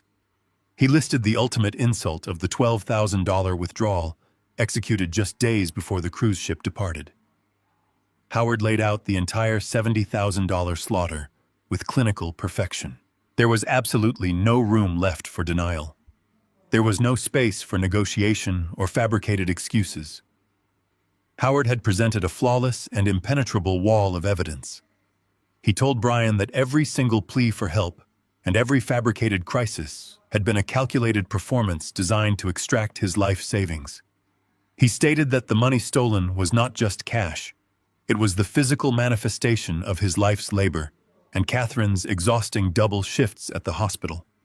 He informed his son that the financial pipeline was permanently destroyed. There would be no wire transfers to the ship. There would be no reactivation of the credit cards. There would be no bailouts. Brian began to sob uncontrollably. The wealthy facade he had so carefully constructed had been completely incinerated. He begged Howard to reconsider. He cried that Amanda was threatening to leave him and that her parents were currently screaming at him in the terminal. He begged his father to just send enough money to unlock the cabin door so they could retrieve their belongings. Howard delivered his final and absolute judgment. He told Brian that the consequences of his arrogance were now his alone to bear. He advised his son to ask his wealthy in-laws for a loan to cover his maritime debts. He stated that the time for being a supportive father was officially and permanently over. Howard did not wait for a response. He did not listen to the final pathetic wail that erupted from his son. He pulled the phone away from his ear and pressed the red button. The connection was severed. Howard placed the phone down on the table. The silence in the law office was profound. He felt a deep and stabilizing calmness wash over his entire body. He had finally erected a massive and impenetrable boundary between himself and the parasite that had been draining his life. Less than 2 minutes later, the mobile phone illuminated once again. Howard looked at the screen. The caller identification did not display a satellite number. It displayed the personal mobile number of Vincent, his son's arrogant and wealthy father-in-law. Howard watched the phone vibrate against the glass table. He knew exactly what was happening on the other end of that connection. Vincent was likely standing in the middle of the crowded port terminal, his face red with indignation. Vincent was a man who demanded absolute respect and immediate compliance from everyone around him. He was calling to berate Howard. He was calling to demand an explanation for the ruined vacation. He was calling to exert his assumed superiority and bully the quiet civil engineer into submission. Howard felt a cold smile touch the corners of his mouth. Vincent possessed absolutely no power in this dynamic. Vincent was a loud and pompous man who had happily enjoyed the fruits of Howard's stolen labor. Howard reached out and picked up the phone. He did not answer the call. He pressed his finger against the screen and sent the incoming call directly to voicemail. He then opened the contact settings and permanently blocked Vincent's number. 5 seconds later, the phone lit up again. This time, the caller identification displayed Monica's personal number. Amanda's mother was undoubtedly furious that her husband had been ignored. She was calling to unleash a torrent of verbal abuse and demanding self-righteous anger. Howard applied the exact same protocol. He sent the call to voicemail and permanently blocked her number from reaching his device. He systematically denied them the battleground they so desperately craved. He refused to entertain their entitlement. He erected a solid and silent wall that they could not breach. Thousands of miles away, the reality of the situation was violently crashing down upon the 4 passengers stranded in the tropical heat of the Bahamas. The luxurious facade that Brian and Amanda had maintained for 2 years was entirely annihilated in the middle of the ocean. They were standing in a crowded and noisy port terminal, surrounded by thousands of other wealthy tourists. They had absolutely no access to liquid capital. The premium credit cards in their wallets were entirely useless pieces of plastic. The exclusive royal suite on board the massive ship was electronically locked by the purser, rendering their designer clothing and expensive belongings completely inaccessible. They were wearing the light resort wear they had donned that morning, entirely unprepared for the catastrophic reality of their isolation. The psychological dynamic of the group was actively tearing itself apart. The illusion of mutual respect between the two families was completely dead. Vincent and Monica had constructed their entire relationship with Brian upon the false premise that he was a highly successful and independently wealthy provider for their daughter. They had sneered at Howard's modest lifestyle, fully believing that Brian had elevated himself above his working-class roots. The revelation that their luxurious vacation, the sports car, and the sprawling suburban house were entirely funded by a massive and systematic theft from an elderly widower was a humiliating and devastating blow to their monumental pride. Vincent was not a man who tolerated public embarrassment.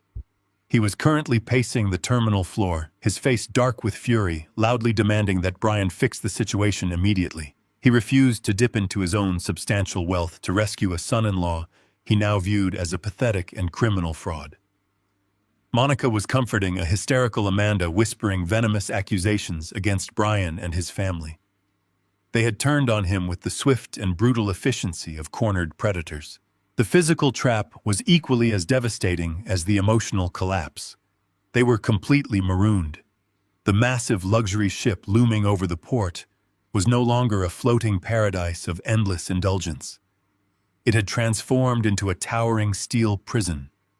They could not purchase a single bottle of water without being humiliated by a declining transaction. They could not sit down at any of the premium restaurants they had arrogantly bragged about. They were entirely relegated to the crowded and chaotic buffet lines alongside the standard passengers they had previously mocked. Furthermore, their escape route was completely severed. Howard had meticulously canceled their prepaid first-class return flights.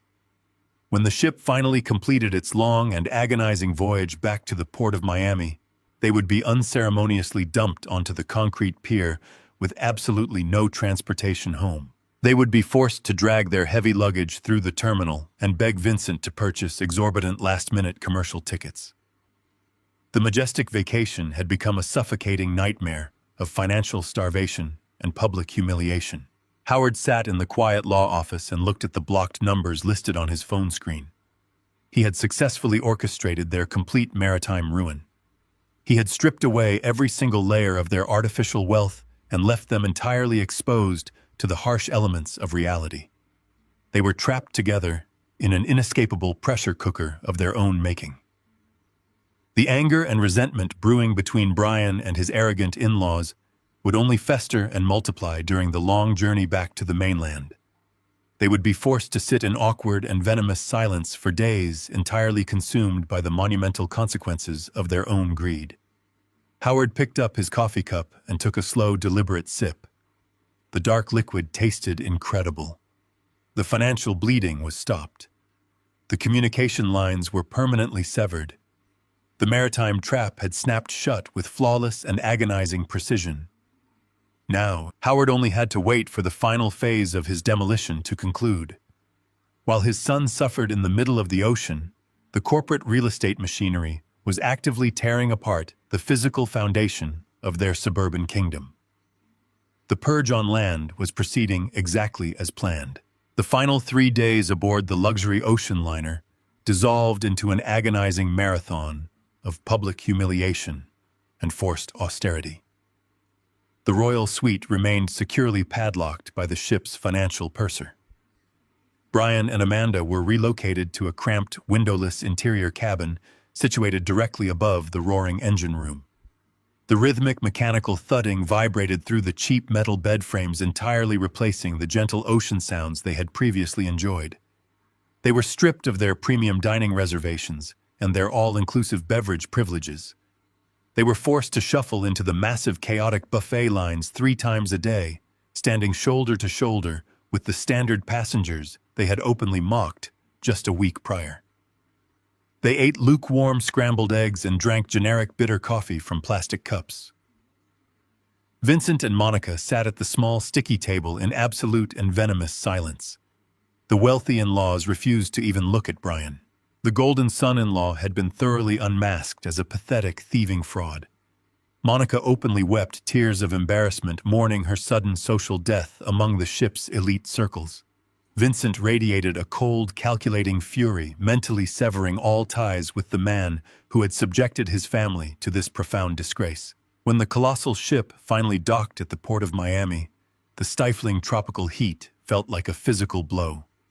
The thousands of passengers disembarked, eager to meet their private chauffeurs and catch their comfortable flights home.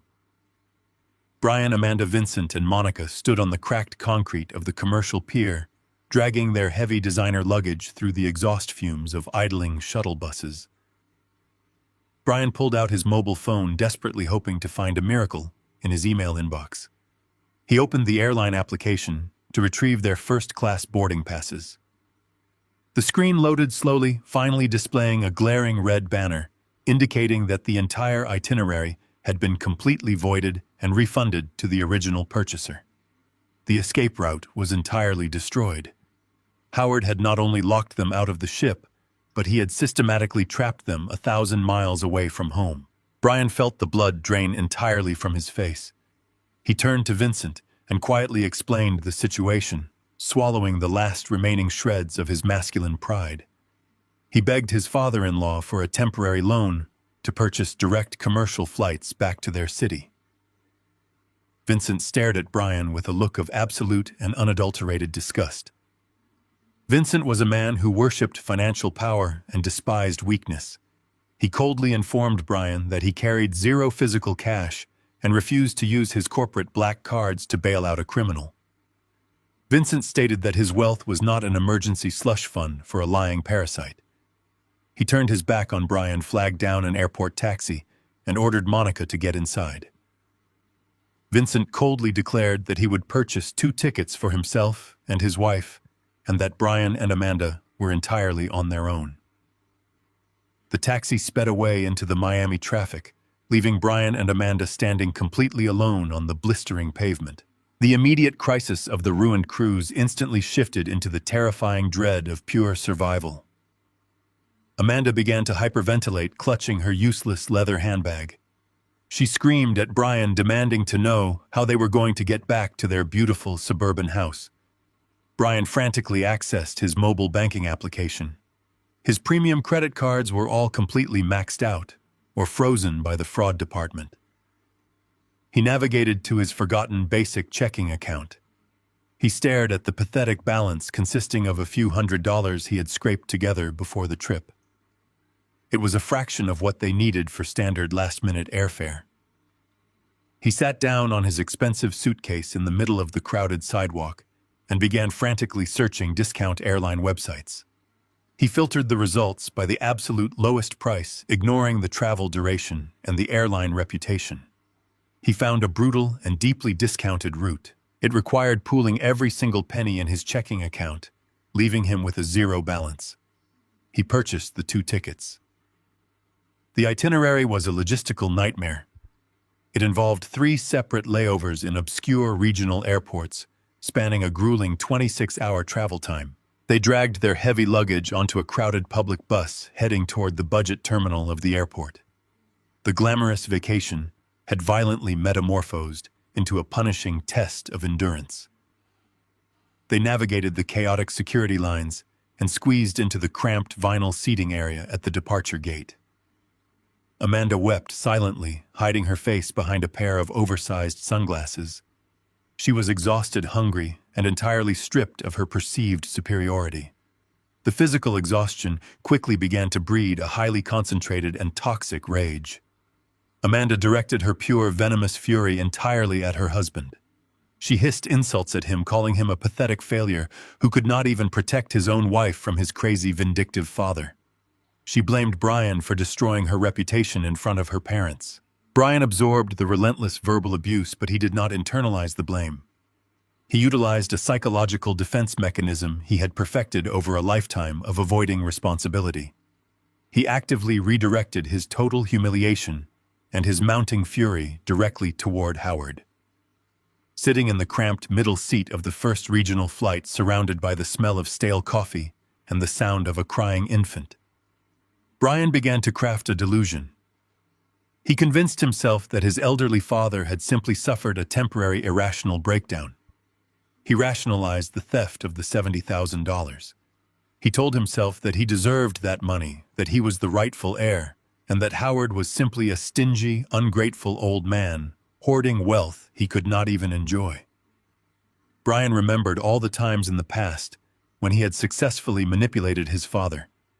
When Brian had wrecked his first car as a teenager, Howard had quietly paid the insurance deductible. When Brian had failed a college semester because he was partying too much, Howard had silently paid the tuition for a second time. Howard had always folded under pressure. Howard had always surrendered to keep the peace. Brian gripped the plastic armrests of his seat. His knuckles turned entirely white. He decided that this situation would be absolutely no different. He believed that Howard was currently hiding in his depressing rental apartment, waiting for Brian to return and apologize. Brian decided there would be no apology. He was going to initiate a total war. He planned to bypass his father entirely and march directly back into the beautiful four-bedroom suburban house that he legally commanded. He visualized the heavy oak front door, the pristine marble floors, and the expensive custom furniture they had just purchased. He planned to walk into that house, assert his absolute dominance over his own property, and formally lock his father out of his life forever. If Howard wanted to play hardball with the bank accounts, Brian would simply banish him from his future grandchildren and claim the physical real estate as his permanent fortress. The grueling travel itinerary dragged on through the long night. They slept on hard carpeted floors during a 6-hour layover in Atlanta. They shared a single overpriced airport sandwich because they had absolutely zero funds remaining for a proper meal. With every degrading hour that passed, Brian's anger crystallized into a sharp and violent weapon. He stopped feeling humiliated and started feeling incredibly dangerous. He stopped viewing his father as a victim of theft and started viewing him as an active enemy combatant who had deliberately humiliated his wife and ruined his social standing. The entire dynamic of their relationship inverted in Brian's mind. He was the injured party. He was the one seeking righteous vengeance. They finally boarded the third and final flight back to their home city. The sun was just beginning to rise, casting a pale and sickly light through the scratched airplane windows. Amanda leaned her head against the vibrating plastic wall and closed her eyes in pure exhaustion. Brian sat wide awake, his mind racing with violent and confrontational scenarios. He mentally rehearsed exactly what he would say when he finally cornered his father. He would threaten to file elder abuse charges. He would threaten to have Howard legally declared mentally incompetent for canceling their flights and closing the accounts. He would use every ounce of his energy to crush the old man back into submissive silence. The wheels of the aircraft hit the home tarmac with a heavy jolt.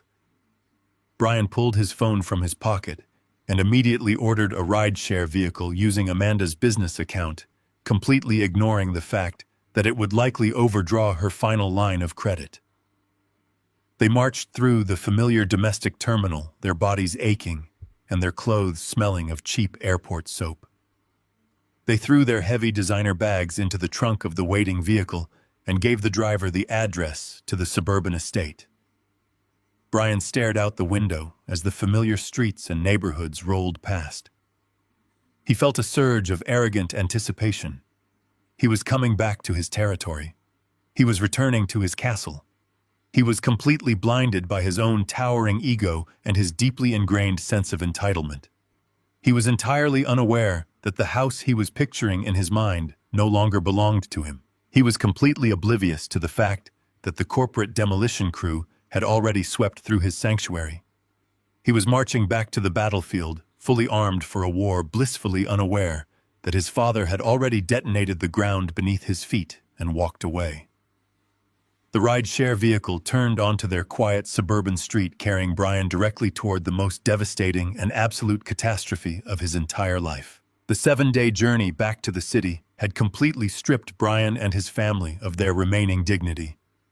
They sat crammed inside a poorly ventilated airport taxi, smelling faintly of stale cigarette smoke and cheap air freshener.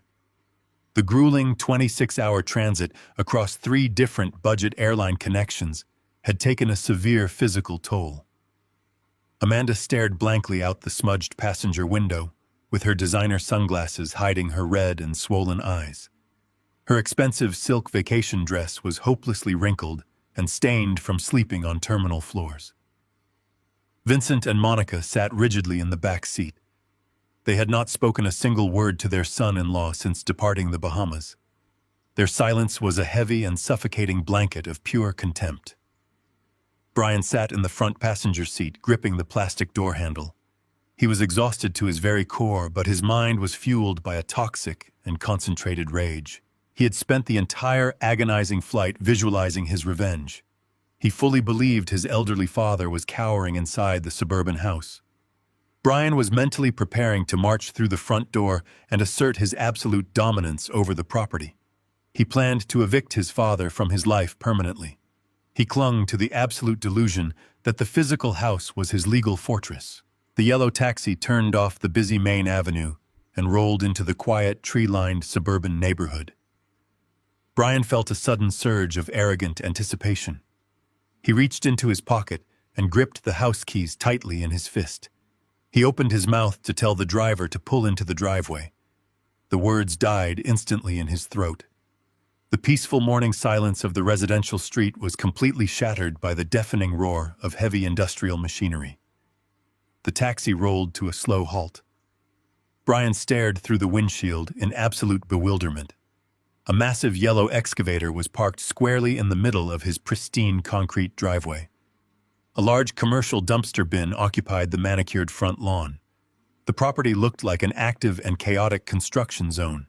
Amanda let out a sharp and terrified gasp from the back seat. Brian threw open the taxi door and stepped out onto the pavement. The humid morning air was thick with the smell of diesel exhaust and freshly churned dirt. A crew of 6 men wearing bright orange safety vests and heavy leather work boots were swarming the front yard. They were not delivering luxury furniture or maintaining the landscape. They were actively dismantling the property. Brian watched in total shock as the heavy steel bucket of the excavator swung downward and slammed into the earth. With a violent tearing sound, the machine ripped Amanda's highly prized imported rose bushes completely out of the ground. The expensive flowers she had meticulously curated to impress her wealthy friends were tossed effortlessly into the rusted steel dumpster like common weeds. Amanda stumbled out of the taxi and let out a piercing scream. She ran toward the edge of the lawn, waving her arms frantically. She ordered the men to stop destroying her beautiful garden. The workers completely ignored her hysterical commands. They continued feeding the crushed rose bushes and the ripped decorative paving stones into the gaping maw of the dumpster. Vincent and Monica emerged from the vehicle and stood on the sidewalk with expressions of total horror. The immaculate suburban palace they had expected to return to was being systematically vandalized in broad daylight. Vincent turned his furious gaze toward Brian. He loudly demanded to know what kind of insane stunt his son-in-law was pulling now. He accused Brian of failing to pay a landscaping bill and allowing the property to be repossessed by debt collectors. Brian did not answer. He was completely consumed by a blind and territorial fury. He marched aggressively up the driveway, dodging a wheelbarrow full of broken tiles. He locked his eyes on a burly man wearing a white hard hat who appeared to be directing the chaos. Brian shouted at the top of his lungs. He declared that he was the legal owner of the property and demanded that the foreman shut down the heavy machinery immediately. He threatened to sue the entire construction company into total bankruptcy for trespassing and criminal vandalism. The foreman turned around and looked at Brian with an expression of complete and utter indifference. The man did not apologize. He did not ask for clarification. He simply unclipped a two-way radio from his belt, turned his back on Brian, and calmly instructed the excavator operator to continue digging up the front walkway. The blatant disregard for his authority pushed Brian entirely over the edge. He decided to bypass the workers and secure the inside of the house. He stormed past the spinning tracks of the excavator and marched up the front porch steps. He reached out to grab the heavy brass door handle. He froze. The original solid oak door that he had walked through just 2 weeks ago was completely gone. It had been replaced by a heavy-duty commercial steel door, painted in a stark and industrial shade of charcoal gray. The beautiful stained glass side panels had been entirely removed and boarded over with thick plywood. Brian felt a cold sweat break out across his neck. His hands began to shake violently. He jammed his house key toward the deadbolt. The key did not even slide into the metal chamber. The entire locking mechanism had been completely hollowed out and replaced with a high-security digital keypad and a heavy commercial cylinder. He rattled the metal door handle with all of his strength. The door did not budge a single millimeter. He pounded his fists against the cold steel, screaming for his father to open the door. He yelled that the joke was officially over and that Howard needed to call off the construction crew. Only the hollow, echoing sound of an entirely empty house answered his frantic pounding. Amanda ran up the porch steps and collapsed against his shoulder. She wept loudly, begging Brian to explain why their beautiful home was locked and why strangers were destroying her property. Vincent marched up the driveway and grabbed Brian by the shoulder, spinning him around forcefully. The wealthy father-in-law demanded immediate answers. He screamed that Brian was a total failure who had dragged his daughter into a miserable nightmare. Brian shoved Vincent's hand away. His mind completely snapped under the crushing weight of the humiliation. His logic circuits entirely failed. He could not comprehend that a legal real estate transaction had occurred. He could only process the situation through the lens of his own massive entitlement. He pulled his mobile phone from his pocket and dialed the emergency services number with trembling fingers. The emergency dispatcher answered the line. Brian did not speak calmly. He screamed into the receiver. He reported a violent and active home invasion in progress. He claimed that a gang of aggressive criminals had hijacked his property, changed the locks, and were currently destroying his estate with heavy construction equipment. He demanded immediate police intervention, claiming his family was in severe physical danger from the hostile intruders. The dispatcher registered the sheer panic in his voice and categorized the call as a high-priority critical emergency. Brian disconnected the line and turned back to face his furious family and the indifferent construction crew. He pointed a shaking finger at the foreman. He loudly declared that the police were on their way and that every single worker on the property was going to be arrested for felony trespassing and malicious property damage. He puffed out his chest, attempting to project an aura of absolute control.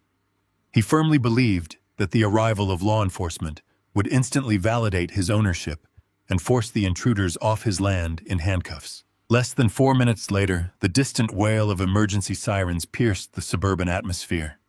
The sound grew rapidly louder, echoing sharply off the surrounding houses. 2 distinct police patrol vehicles turned onto the street at high speed. Their red and blue emergency lights flashed brightly, reflecting off the yellow paint of the massive excavator. The vehicles skidded to a sudden halt, directly behind the airport taxi, completely blocking the driveway. 4 uniformed police officers jumped out of the vehicles. They kept their hands resting firmly on their duty belts, their eyes scanning the chaotic scene for immediate threats. They expected to find a violent confrontation or a dangerous hostage situation. Instead, they found a hysterical woman crying on the sidewalk, 2 wealthy older people screaming insults, and a frantic younger man aggressively pounding his fists against a locked steel door. The chaotic climax of Brian's monumental delusion was about to collide violently with the cold and unforgiving wall of absolute legal reality. The flashing red and blue lights of the police cruisers painted the suburban street in harsh, alternating colors. Brian stood in the center of the driveway, with his chest heaving. He was completely consumed by a righteous and fabricated fury. He fully expected the arriving officers to validate his delusions, arrest the construction crew, and restore his stolen kingdom. He pointed a trembling finger at the foreman, preparing to unleash a torrent of legal threats upon the indifferent workers. But before Brian could utter a single word to the approaching officers, a sleek black sedan glided quietly around the parked police vehicles. The car pulled smoothly against the curb, and the engine cut off with a soft hum. The heavy doors opened in unison. Howard stepped out onto the pavement, followed immediately by his attorney, Stephen Reynolds. Howard did not look like a defeated victim. He did not look like the exhausted and grieving widower who had quietly endured 2 years of financial abuse and emotional manipulation. He wore a sharply tailored charcoal suit. His posture was perfectly straight. His expression was a mask of absolute and impenetrable calm. The transformation was so profound that for a fraction of a second, Brian did not even recognize his own father. Howard walked up the driveway with slow and deliberate steps. His polished shoes crunched softly against the scattered debris of Amanda's destroyed garden. Stephen walked half a step behind him, carrying a thick leather briefcase. The chaotic noise of the heavy machinery idled down to a low rumble as the foreman stepped back to let the true owner take the stage. The sight of his father walking toward him did not trigger an ounce of remorse in Brian. It acted as a catalyst for his blinding and arrogant rage. He lunged forward, gesturing wildly toward Howard and Stephen. He screamed at the 2 bewildered police officers, demanding that they arrest his father immediately. He shouted that Howard was a deranged and vindictive old man who had illegally hired a gang of thugs to vandalize his private estate. Brian demanded that the contractors be thrown in handcuffs for felony trespassing and malicious property damage. He ranted about his rights as a homeowner, spitting venomous accusations into the humid morning air. He painted himself as the innocent victim of an unprovoked and violent home invasion. The police officers placed their hands firmly on their utility belts. They were clearly alarmed by Brian's volatile and aggressive behavior. The older officer held up a hand, ordering Brian to step back and lower his voice immediately. Howard did not raise his voice to match his son. He did not engage in a screaming match on the front lawn of the neighborhood. He simply stood before the officers and offered a polite and respectful nod. Without uttering a single word of defense or explanation, Howard extended his hand. Stephen opened the leather briefcase and retrieved a heavy stack of crisp and legally binding documents. Howard took the papers and handed them directly to the lead officer. He presented the brand new property deed, legally transferring the estate from his name into a corporate holding company. He provided the fully executed and notarized bill of sale, proving that the transaction was entirely complete and irreversible. Finally, he handed over a thick and stapled packet of bank fraud documentation. This packet detailed the exact timeline of Brian's $70,000 theft, including the forged signatures, the unauthorized wire transfers, and the corresponding police reports filed just days prior. Howard provided the complete and undeniable anatomy of his son's financial crimes. The lead officer took the documents and began to read. The driveway descended into a suffocating and unbearable silence. The only sound was the rustling of heavy paper as the officer flipped through the pages, examining the official watermarks, the notarized signatures, and the undeniable proof of Howard's absolute legal authority. The officer's expression shifted from guarded neutrality to stern comprehension. He handed the banking documents to his partner, who quietly reviewed the irrefutable evidence of the felony theft. The officers realized instantly that they were not responding to a home invasion. They were witnessing the lawful eviction of a parasite. The lead officer folded the documents and handed them back to Howard with a respectful nod. He turned his attention back to Brian. The officer's voice was completely devoid of any sympathy. He informed Brian loudly and clearly that the documents were entirely in order.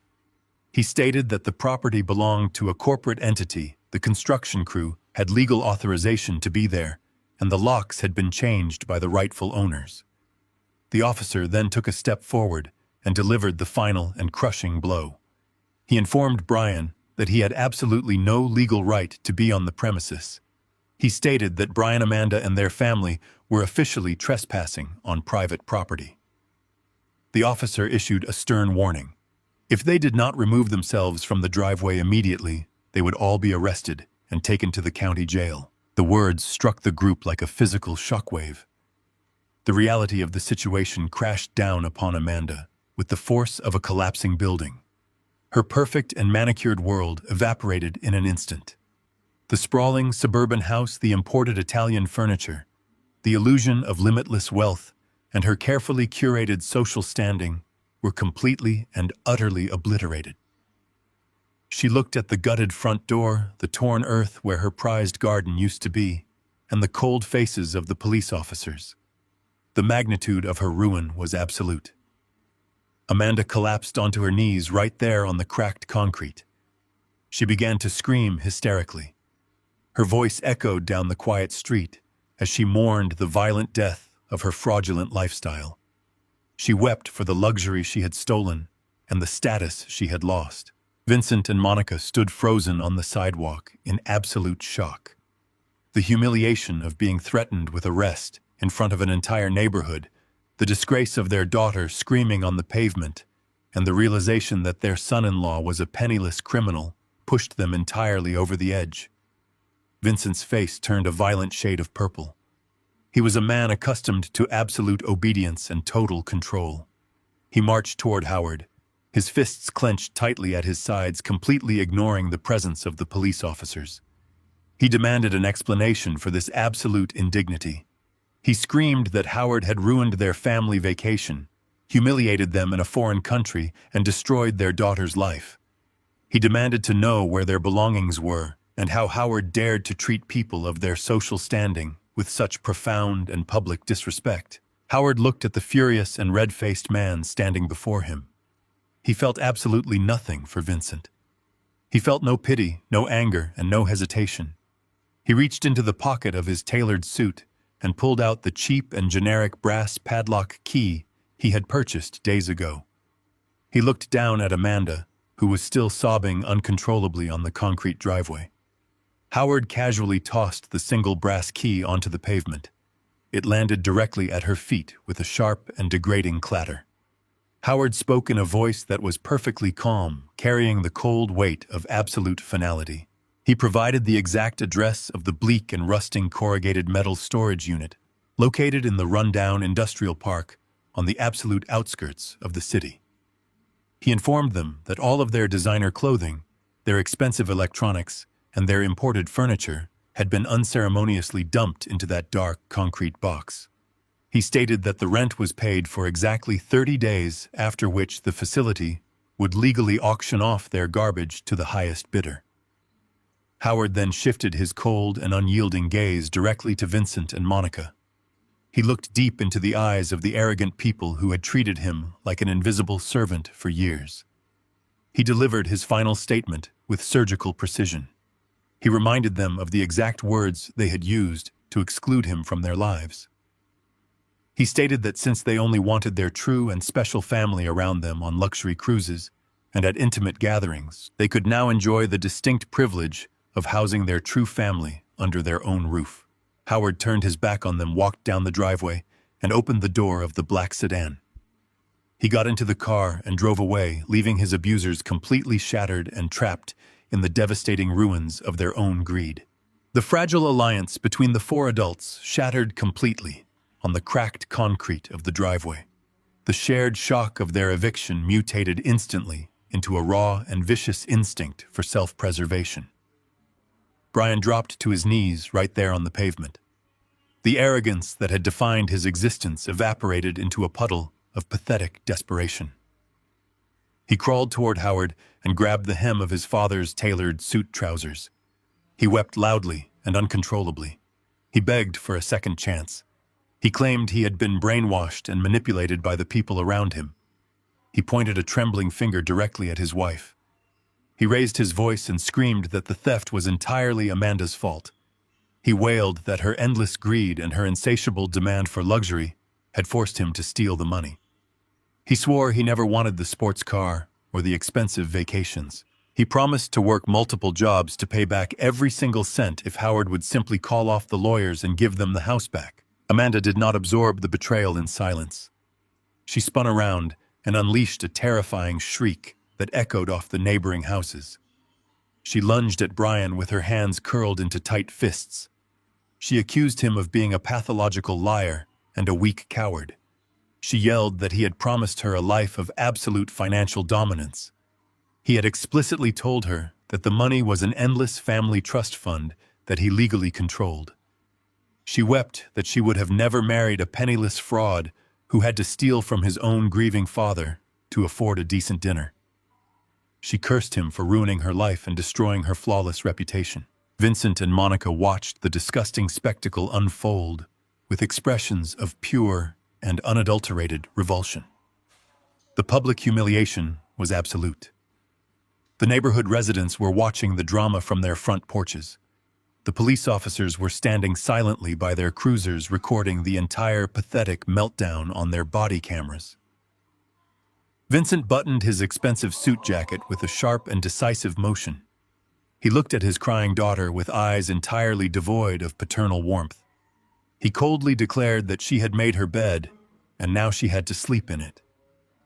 He stated firmly that he would not spend a single penny of his own hard-earned wealth to bail out two miserable criminals. Monica refused to even look at Amanda. She turned on her heel and followed her husband. The wealthy older couple walked rapidly down the street to flag down a passing taxi. They abandoned their daughter to the complete financial ruin she had helped create. They simply walked away, disgusted by the poverty and the profound social disgrace she had brought upon their pristine family name. Howard stood perfectly still amidst the swirling chaos of shouting voices and desperate tears. He did not yell. He did not raise his voice to match the frantic volume of the street. He looked down at the weeping man clinging to his trousers. He felt absolutely no pity. He felt no residual parental obligation. He reached down and firmly detached Brian's hands from his suit. He stepped back to create a final and permanent physical boundary between them. Howard looked directly into his son's panicked eyes. He spoke with a quiet and resonant clarity that cut cleanly through the noise of the weeping woman and the idling police cruisers. He stated that a true family is built upon a foundation of absolute trust. He explained that unconditional love requires unconditional respect. He told Brian that treating a father like a disposable banking account was not a youthful mistake. It was a conscious and calculated betrayal. Howard delivered the final and unbreakable truth. He stated that love requires respect and theft requires absolute consequences. Howard did not wait for a response. He did not offer a single word of comfort or a secret financial lifeline. He turned his back on the screaming match and the shattered ruins of a fraudulent marriage. He walked with a steady and dignified pace toward the waiting black sedan. Stephen Reynolds opened the rear door. Howard slid into the comfortable leather seat. The heavy door closed with a solid and satisfying thud. The engine hummed to life. The sedan pulled smoothly away from the curb and glided down the suburban street. Howard did not look back out the rear window. He left the wreckage entirely behind him. The narrative shifted far away from the toxic suburbs and the painful memories of exploitation. 6 months later, the bright afternoon sun bathed the interior of a stunning high-rise condominium in a warm and golden light. The sprawling apartment sat gracefully on the 40th floor of a gleaming glass tower in a vibrant new city. The space was completely devoid of clutter or imported pretentious furniture. It was decorated with clean modern lines, rich hardwood floors, and tasteful minimalist art. The quiet hum of the city far below provided a soothing background rhythm. Howard stood quietly by the massive floor-to-ceiling window. He looked out over the sweeping, panoramic view of the bustling metropolitan skyline.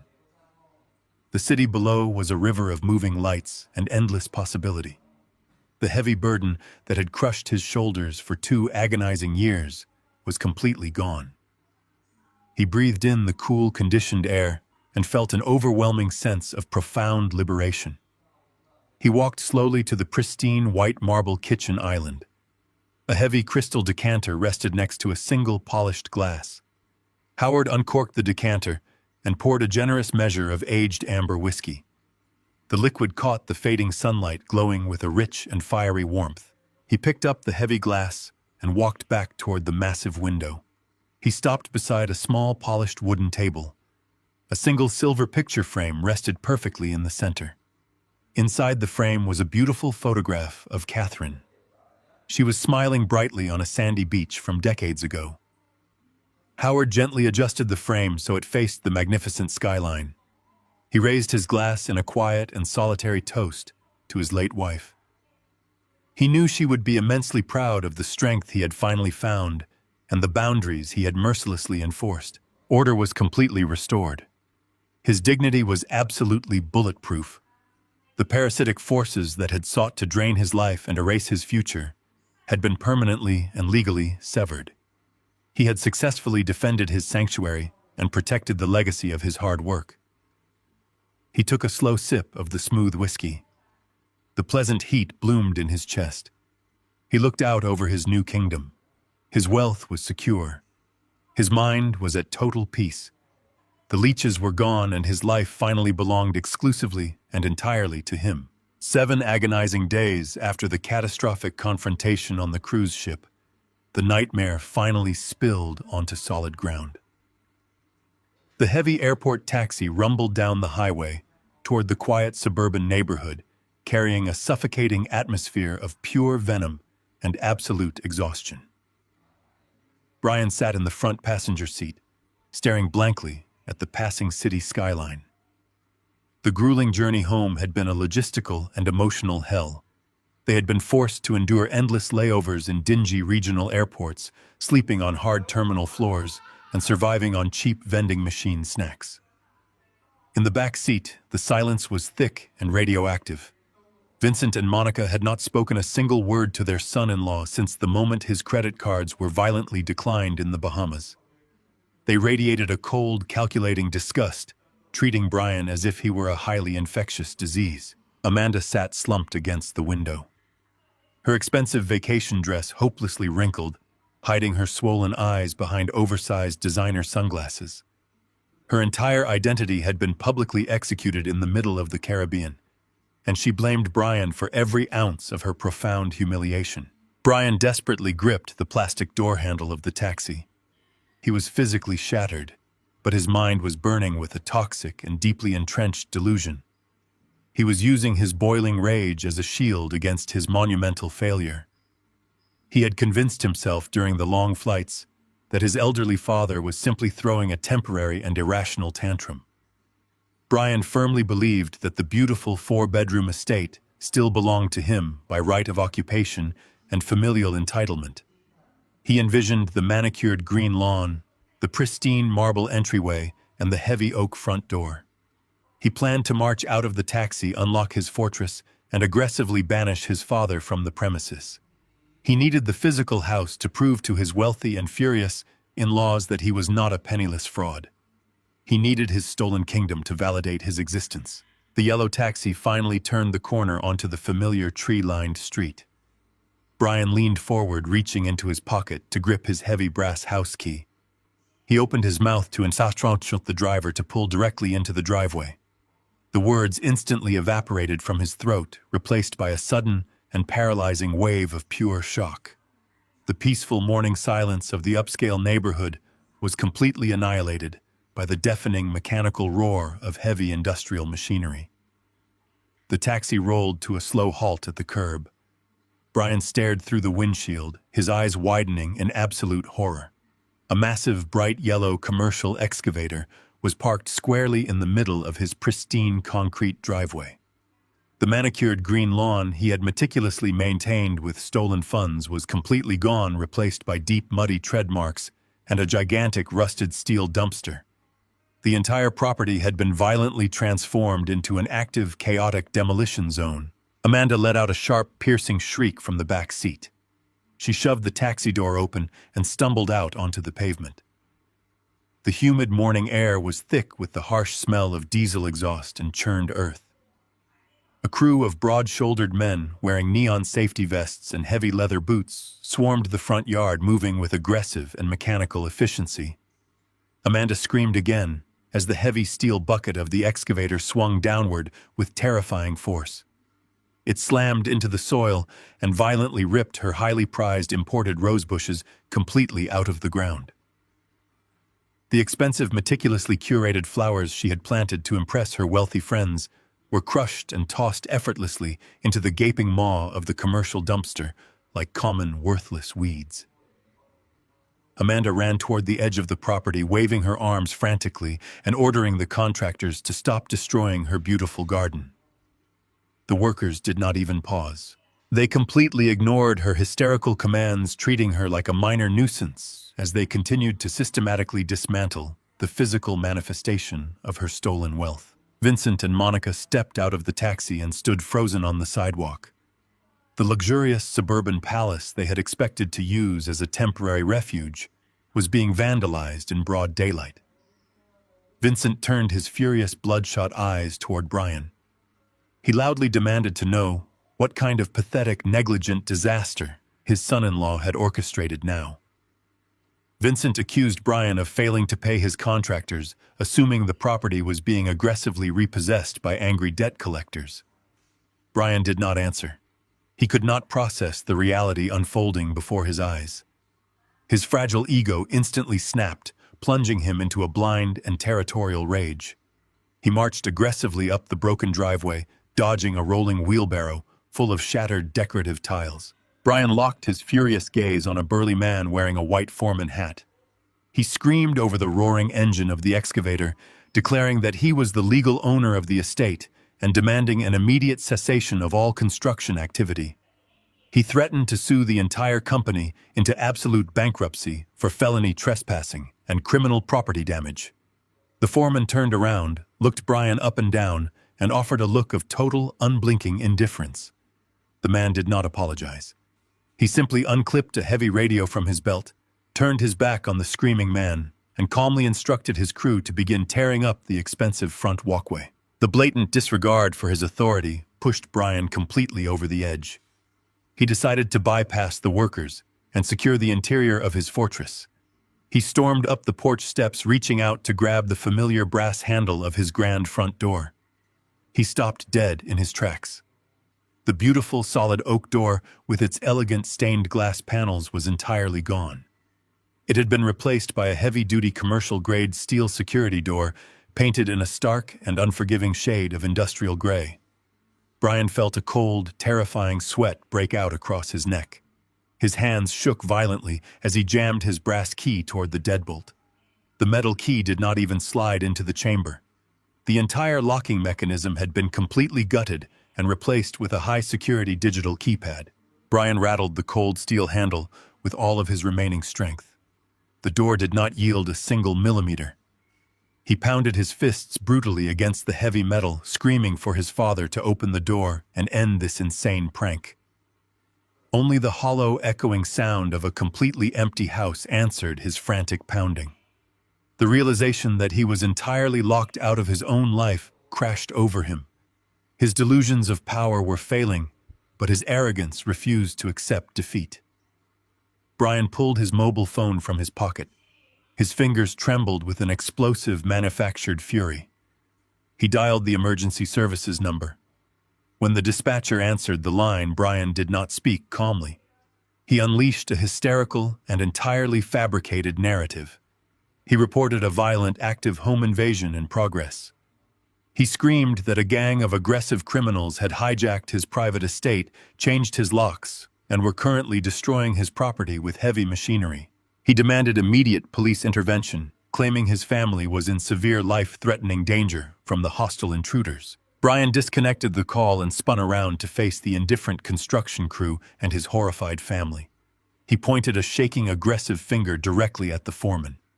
He loudly declared that the police were on their way and that every single worker on the property was going to be dragged away in handcuffs. He puffed out his chest, desperately attempting to project an aura of absolute dominance. He firmly believed that the arrival of law enforcement would instantly validate his ownership and force the intruders off his land.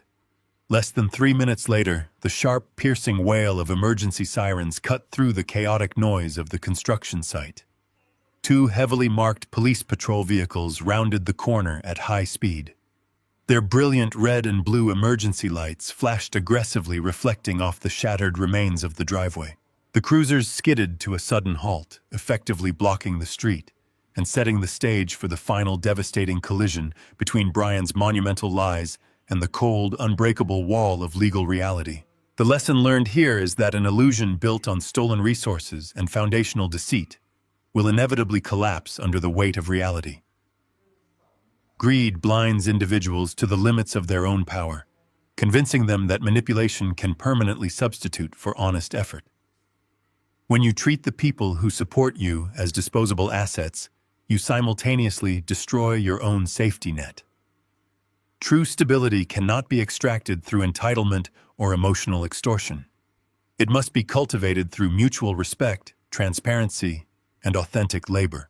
The moment accountability arrives, the false kingdoms we construct to hide our inadequacies will fall, leaving us entirely exposed to the undeniable consequences of our own actions. If you found this story compelling and want to explore more narratives about justice and consequence, please share your thoughts in the comments below.